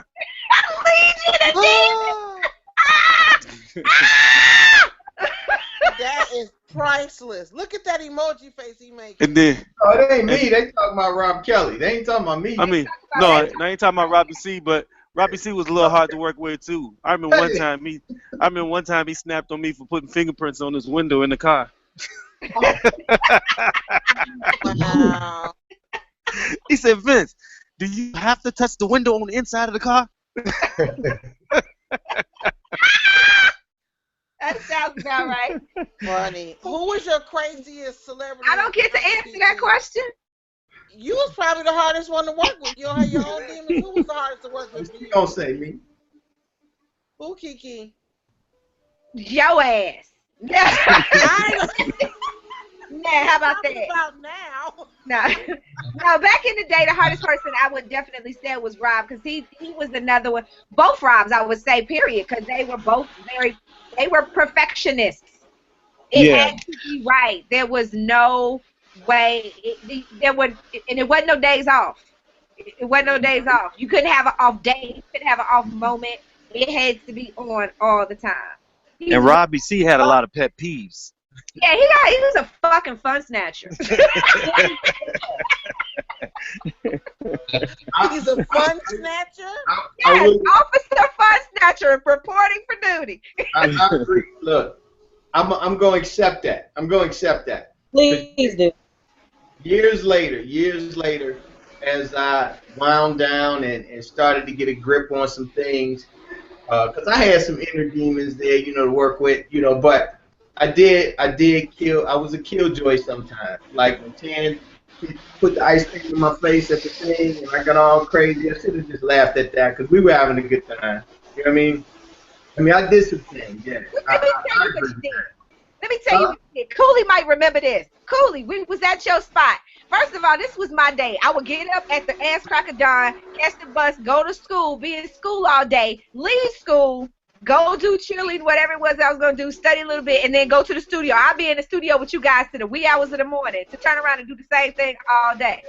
You remember this one time, I think we were working on Lady and the Gangster, and he made me do this one verse, I swear, 100 times. And then when we got to the 101st time, the 101st time, he was like, why do I keep hearing this? Then he came and now he got to put a stocking over the thing. And then it was like, do it again. No, not a hisses. Your S's are too much. I'm like, well, I'm sleepy. What the fuck do you want from me? This is no That's fun. what you gotta do, though. I mean, that's how it worked. I remember being in the studio with the other Rod, with Rod. But do you remember that, Cooley? He did that to me. Huh? You remember that, Cooley? I was in that little closet room thing at your house. Remember how you had it set up? Don't nobody remember that, because that was part of it. You were just so young, you thought that was a special deal. That was part of it. Oh, shit. No, I couldn't even get my damn homework done because I was in there doing that same verse over and over and over. That was a hell of a song, though. Too, Yeah, though. When it came out. That was a hell of a song. That was a hot joint. Yeah, that was. I wish we had that. I think Chan had that tape with those songs. I keep saying it. We need to find it. So we can't hear Lady and the Gangster again? Really? The last time I did Lady and the Gangster was with the live band at Milchoneers with Bernie. He called me up. He was like, so I heard you rap. You gonna have to rap. I was like, I ain't rapping. He was like, ain't no punks in this group. I'm like, I ain't saying I was a punk. I just don't want to do it. So he made the band play. I did it. He snatched the mic from me. So I'm like, you no damn gangster. I'm like, see, you can't even make nobody happy. But anyway, go ahead, Sporty. Frankie J, what's your craziest celebrity encounter? Wow. Is this hip-hop or anybody? Anybody.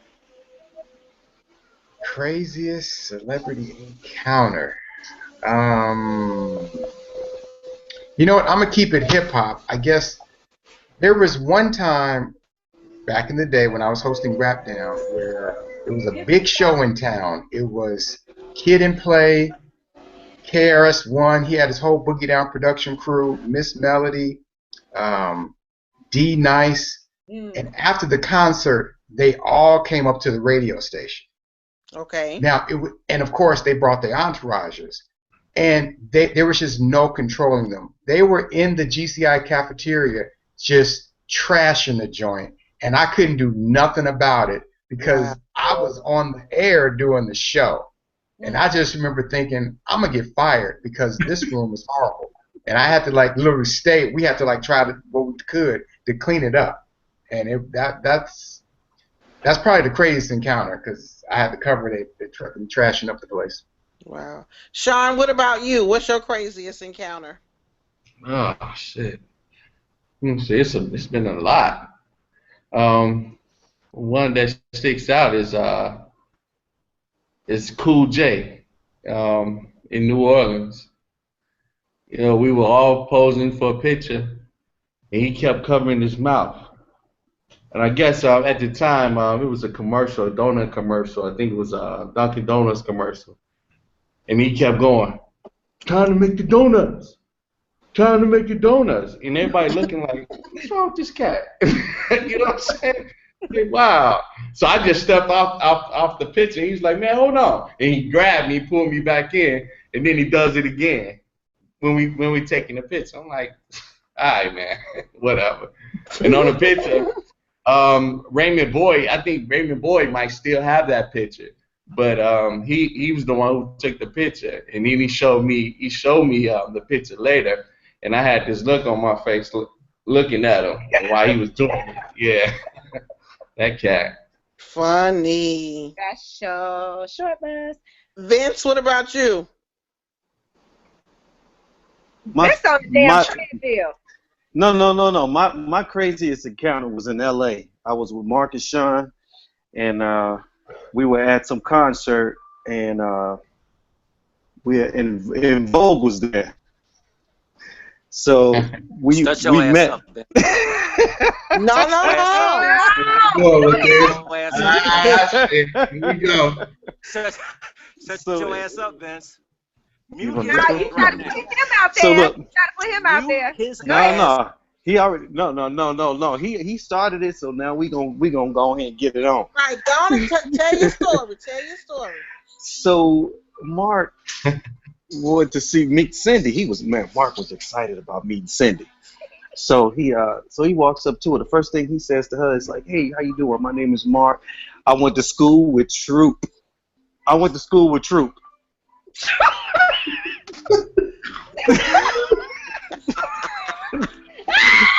This nigga said, my name is Mark. I went to school with True.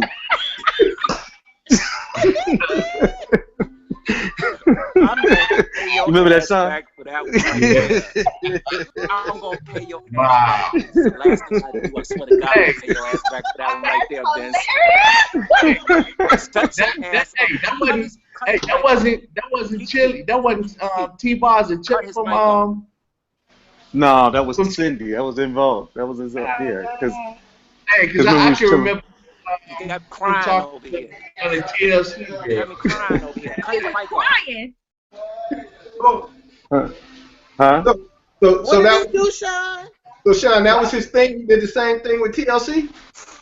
I thought it was TLC personally. So that's how you introduce yourself, Mark? Hold on, let's not get it twisted. It's like, hey, Slow down. Let's not get it twisted. One hit, right? We can't hardly hear you, Mark. We can't hear you. What you mean you can't hear me? I can hear you now. Listen, that was Vince's MO. So I don't know why he's trying to put that shit on me. Vince's MO, and Sean can attest to this. Vince used to walk up to chicks while we were in the airport, and he'd walk up and he'd hold the magazine out and be like, "Hey, that's me right there in the magazine." Sean, am I lying? I did it. That was real. That was my money. Every magazine we was in, Vince walked up to a chick he ain't know from the man on the moon and be like, "Hey, that's me right there." Hey, but he'll put his hand like this first, and then he'll point at him and say, "Hey, that's all right." He was choir boy from 5 Heartbeats. That's me. I wrote all. But guess what? I wrote all that shit. It worked though. Parts. That's me. You can say what you want. It worked. Not choir boy. You was not choir boy. It was working though. He said it worked. That's all that matters. Like Scott LaRock. Oh gosh. Okay, I got a question for you guys that came in from one of the listeners. They wanted to know, and everybody can answer this, but this is directed to Mark, Sean, and Vince. They wanted to know, which were you more shocked about? Were you more shocked about Robert getting the charges, or that it took so long? It took so long. that it took so long. It took so long. I'm glad he said it. Yeah. Are y'all gonna elaborate? That it took so long. Huh? Frank asked you a question. Can you elaborate? No. No, I ain't gonna. No. I mean, I ain't gonna throw my brother under the bus. He's still my brother. Yeah, he is. Yeah, he's still my brother. I ain't gonna throw him under the bus. They're crazy. That was a hell of a question, though. Hey man, listen. I just get the questions that the people ask. I feel you. I feel you, but I just can't do that. I ain't gonna throw my brother under the bus. No, yeah, okay. I like the loyalty. Yeah, we still got love for the brother. I like that. Yeah, that's what it's supposed to be. I mean, again, it's all these years later, and that was one of the questions that people asked. Somebody else asked. They said, if y'all think that you guys had taken it to the next level, any of us, if everything was, if the planets had lined up and we were on a whole nother stratosphere in terms of whatever famous celebrity or whatever, do you think that this crew of people would still have the same connection that they have today? I'm gonna tell you like this: if myself, Sean, Vince, and Robert got on the stage today, we wouldn't miss a beat because we got chemistry, and chemistry is something you can't replace. So if we got on the stage today, 20 years later, we would not miss a beat. The crowd wouldn't notice a difference. Not at all. Okay, so in terms, do you think, Frank, for example, say you had gone on and now you on Sirius Radio, or you somehow, whatever, without taking the changing of the guard and, getting the call in, do you think that you still will be connected in the way that you are with this group of people? Absolutely. Yeah, definitely, definitely. Cause Yep. see, my thing is like the people, you guys and Rob and Chan.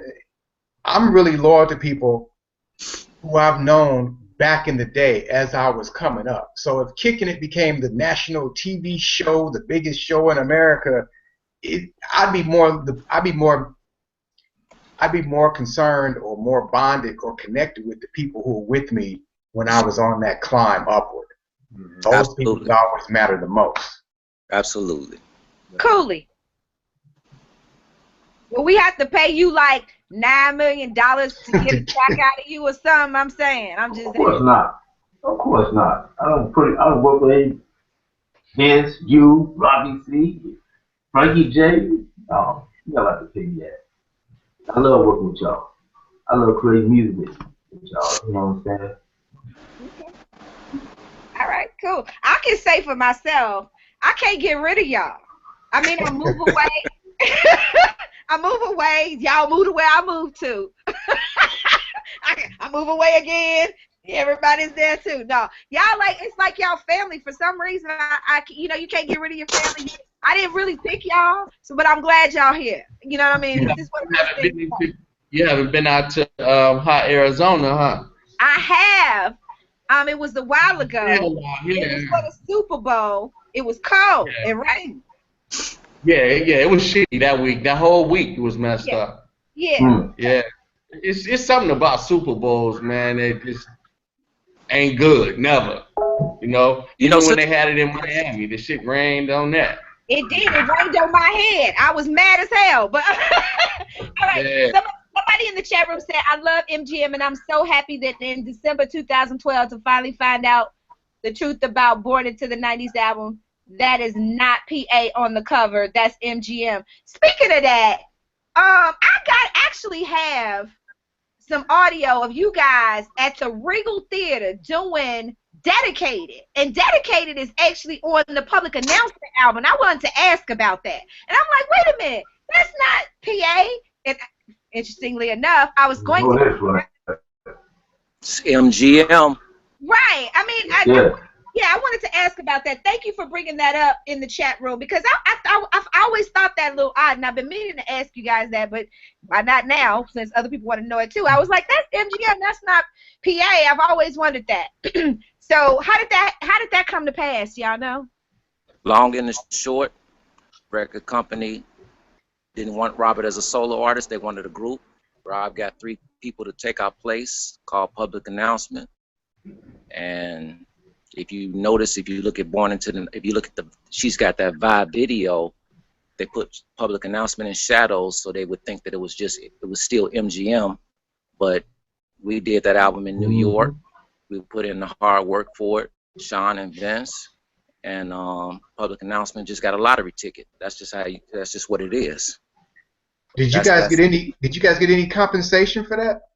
Woo. Not really.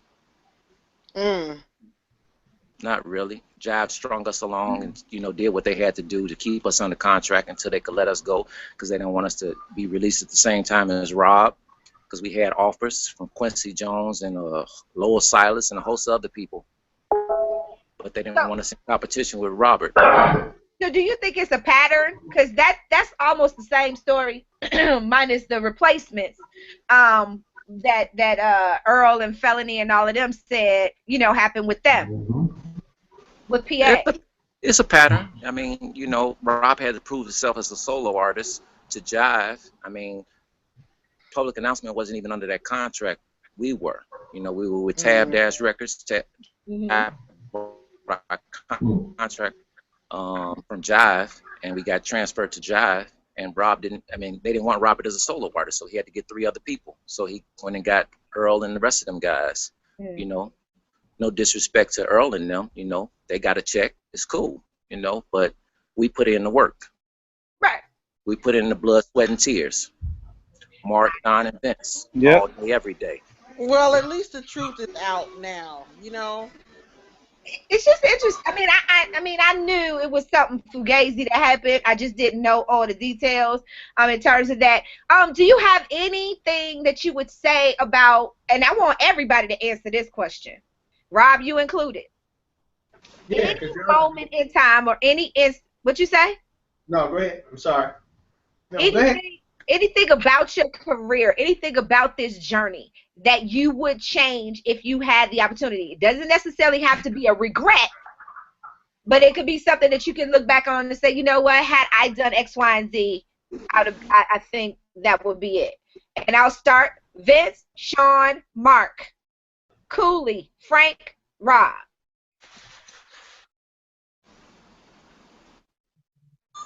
To the question one more time. The question is there anything that you would change and why? Yeah, I would have changed how we. We You can't mean even just see to, your face. huh? There you go. Now we can see you. You would have changed what?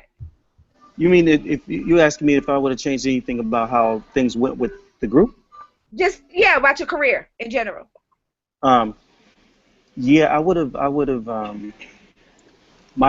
changed my work ethic a lot. I would have been a lot more focused than I was, even though I was extremely focused. But I um, wouldn't have given certain people so much power. Okay. Sean. For me, yeah, we worked very, very, very hard. But if I can change anything, it would be from the writing aspect of it all, writing and producing. I would have been more into writing and producing. Because to be honest with you, back then I hated the studio. I just hated it. I just loved performing, and I loved rehearsing, but I just didn't like being in the studio all day long. Sometimes we'd go in the studio and be in there for 2 or 3 days, you know. And I hated that part of it. But if I can turn the hands of time, I would embrace that. Okay. I would have embraced it more. Okay. Mark. If I could change something, it would be I would have listened to Uncle Al. And if anybody knows us, they know Uncle Al traveled with us. He was our manager's uncle. Toki. All of us called him Uncle Al. And Uncle Al told me, he told all of us, he was like, when we was going through all the turmoil of the group, he told all of us, hey, look here, Daddy, just stick it out and have a last laugh. You know what I mean? Had a last laugh with Robert, R. Kelly. Just stick it out and get your fame and then had a last laugh.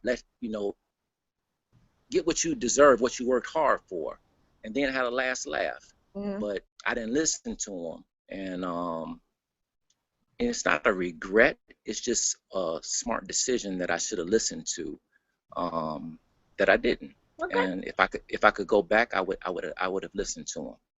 Okay. Same person that used to tell Robert to take a damn bath.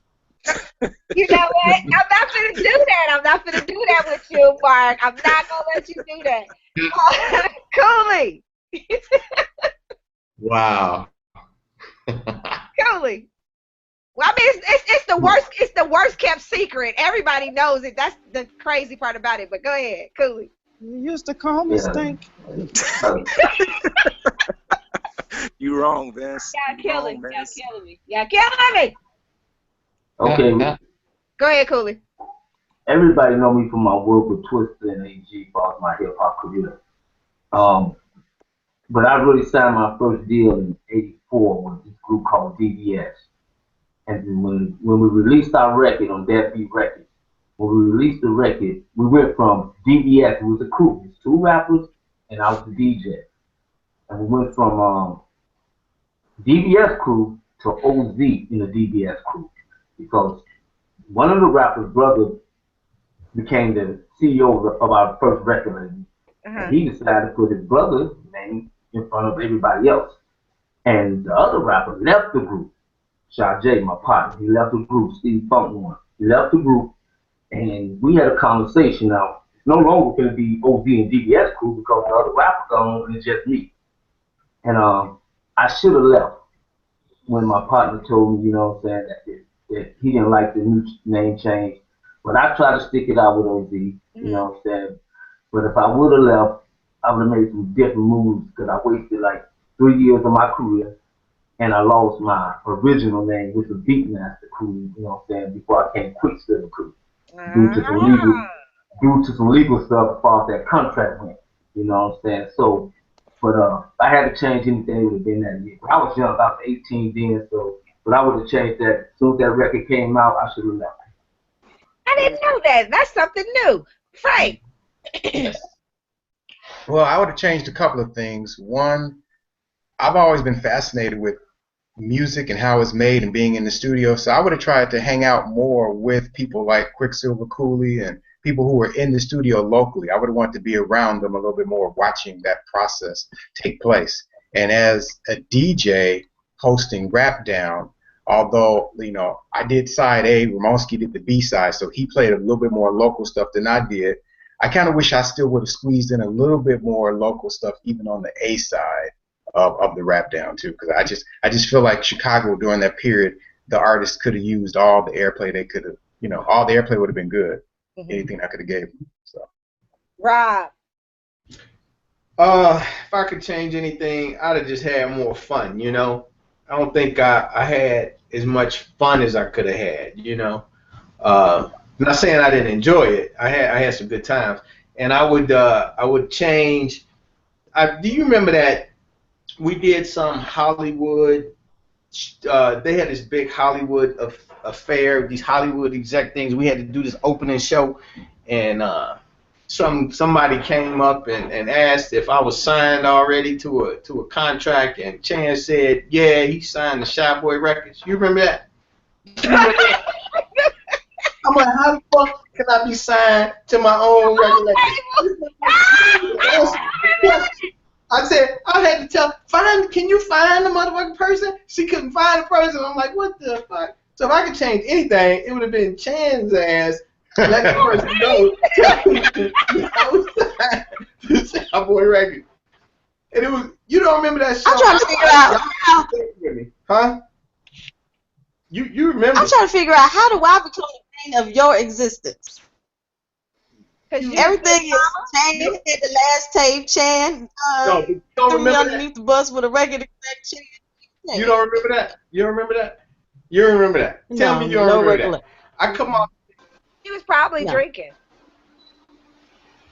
That could be. Go ahead. No, that's fine. I remember it clear as day because I wasn't drinking. Okay, well, let me ask Chan quickly because she been kind of quiet. What would you change? I'm gonna close this. I would never met Rob ass. No. Hush your face. No.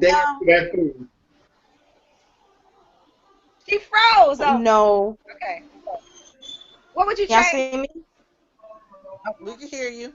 I don't know if I would change anything because what wound up happening at the height of my career, I became a mother for a second time, and I'll never say I'll change that.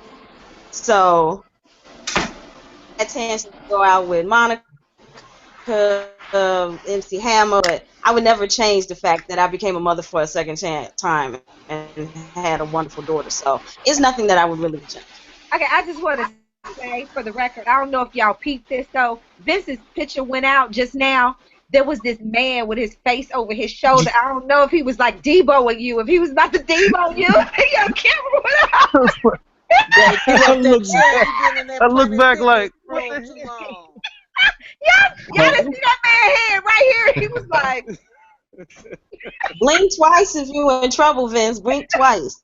Right. All right, guys. We only got a couple more minutes left. Time flew by. I just want to what is the most memorable thing about anyone or collectively this group of people that you would like to share with everybody? And same order: Vince, Sean, Mark, Cooley, Frank, Rob. You said what's the most memorable thing? Yeah.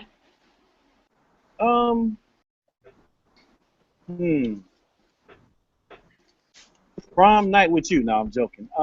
Did she put out? No, she didn't. She went about No, she ain't put out. No. Did she put out? She was too young to put out. I was the good girl. Yes, she was. The lies people tell. Lies she tell. I know. I don't know. I had a great time with Rob, and with once me and Krisha finally got along. We finally got along. We What did you say? I said once me and KiKi finally got along, everything was cool. I think I had that whole, I think it was like 3 summers when we were hanging together real tough. Who, me and you? No. Me and Robbie. You about to really see some rumors. No. No, me, you, and Robbie, and right around it was in the time when I was with MGM. So when I had off time, which was close to never, that's when we would hang out. Yeah.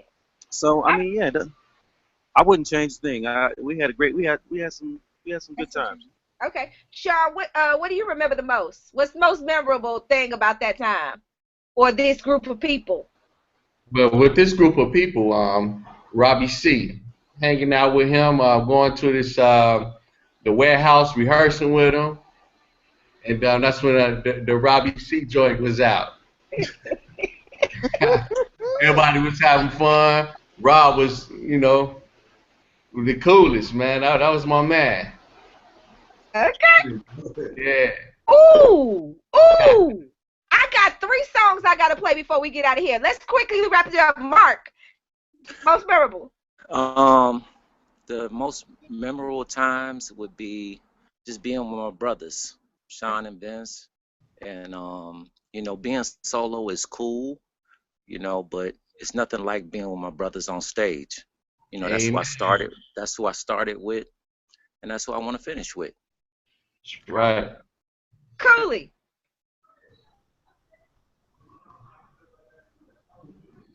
Can y'all hear him? I don't hear him.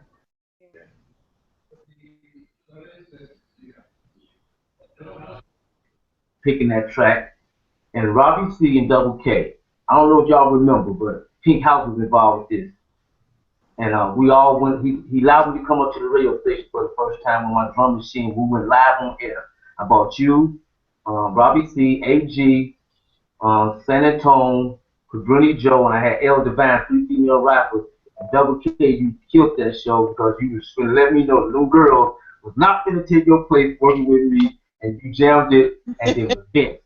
And me and you got a chance to work with. It's an honor to work with you for the first time, Vince, with Debris. And we worked on that song, thanks to Robbie C. He put us in the studio together, and we recorded this song called Think It Over, which is like my theme song to this day. We did it in '99. A lot of people slept on it when me and AG dropped it, but we never put a video to it, but me and AG even put a video to it now because we recorded in '99, and it sounded like we did it today for the subject that AG was talking about. You hear the song, you were like, wow. But we did it 16 years ago, and actually talking about all the worldly things going on, you know what I'm saying? So for those 3 memories, I love all y'all, you know what I'm saying? Those memories, but that is my life right there. Vince, Double K, Robbie C, and Frankie J. And it was good to be on the show with all y'all, you know what I'm saying? So I appreciate it. Oh, okay. Well, let's do Frank and Rob. You're not gonna answer because you're part of the show. But I want to play Vince's song. I want to play Mark's song, and then I want everybody to tell them where they can find everybody on social media. Everybody except Sean. Go ahead, Sean Frank. Oh, you do it? Okay. My fondest memory is just being at Rob's condo in Hyde Park. And just like watching that was the spot that everybody ended up being at, whether it was talking about music, whether it was you girls rehearsing, whether it was just brainstorming, or Rob talking about gangster movies. That was the spot, the condo. Yeah. Yes. I agree. Very quickly, tell everybody from each one of you guys and everybody, where they can find you on social media. I've already put it on our stuff, but say it here on the broadcast for people who aren't on our social media pages, where they can find you guys, what you got coming up, and then I'll play you our song. Well, you can find me on Facebook. Or you can find me at on CD Baby at cdbaby.com. Facebook.com/Vince. New Jack Swing Revisited. That's it. Okay. We're going to play a little bit of the song in just a minute. Mark. I'm right here. I'm right here. I'm right here. I'm right here. I'm right here. Tell everybody where to find you. You can find me on social media, Facebook.com/Marcus Dark, Twitter @Marcus Dark, Instagram @Marcus Dark, spelled dark with a C, not a K. DARC, Marcus Dark. Okay. You can find me there. The album is on pre-sale. The album is Twisted, called Twisted, Marcus Dark Twisted. You can find it on iTunes. Just type in Marcus Dark, DARC, and you'll find me right there. And Cooley. Well, you can find me on Twitter and YouTube on the Quicksilver Cooley. And all my music videos and up-to-date information on both of those sites. You know what I'm saying? So that's something. All right, now Frank ain't in the music no more like he was supposed to be. No, not like he's supposed to be. No, he changed though. He switched it up. So if you need marriage and family counseling. I'm on Facebook, actually under the name Frankie J. FRANKIE space JAYE. Right on Facebook.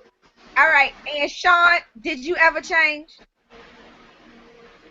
Did you ever get anything? Did you ever get any social media? You just staying out of the fray? Nah. He's staying out of it. All right. We want to go ahead and play a couple of these songs. And Cooley, Chant is reminding me to not forget something I didn't want to forget anyway. But we wanted to, on behalf of all of us, we did want to send you out our prayers and our condolences for your loss earlier this year. We do love you. We hold you up in prayer, Daddy-O. And we always here for you guys. And you guys are always welcome to come back here. This is home base. This is safe space. We will break your stuff, talk about you, all that good stuff. Now it's time to listen to some music. Hopefully we can get it played up. You got a nasty ass song, Mark. I don't even know if I want to play this time of night. Somebody gonna go get pregnant playing this one. Hey, you better play that shit. You better play that shit. Since we already played some of yours first, we're gonna play Vince's, and then we're gonna go out with another Robbie C joint since he brought all of this together. Oh my God, y'all killing me out here. Do you have that Christmas song? It's the greatest. You know what I mean? I do. It's the greatest. What's the greatest? I'm trying to play your song, Vince. It won't play, baby. That's about. That's okay. I'll upload it. I'll upload it in here at the end. So once we close out the show, it'll be in the post. Okay. So I'll make sure that they're able to hear it when they. Same thing for you, Vince. I mean, Mark, because it's not coming up right now, and I don't know it's because we're over the time. But I definitely will put it in the post, so it will be there for you guys to hear it. I want to see if y'all remember this one.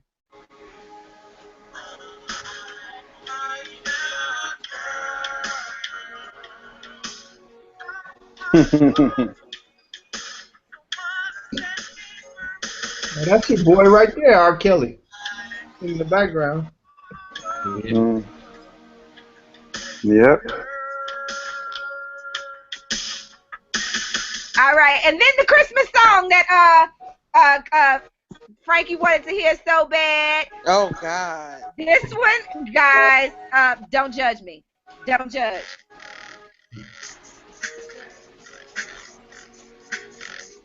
I was chill the night before Christmas. EMD said, "What we gonna do this year? Let's have a party." Said Double K. Yeah, we can do it the effect way. I'll call the posse, I'll make them mad. Don't leave out nobody, you know they'll protest. When 10 o'clock came, the doorbell was jumping. 4 o'clock and the music was pumping. This ain't no time for my crib to get back. Ain't no way in the world this jam's gonna be whack. People was moving, bodies was moving. Like stupid, killing and doing. I think we got started with a bang. Cause security over there is trying to do the wild thing. Oh wow. Wait. I wish I could hear the music. Wait. She got caught.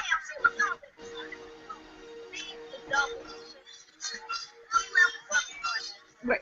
Frankie J was hanging stockings on the wall.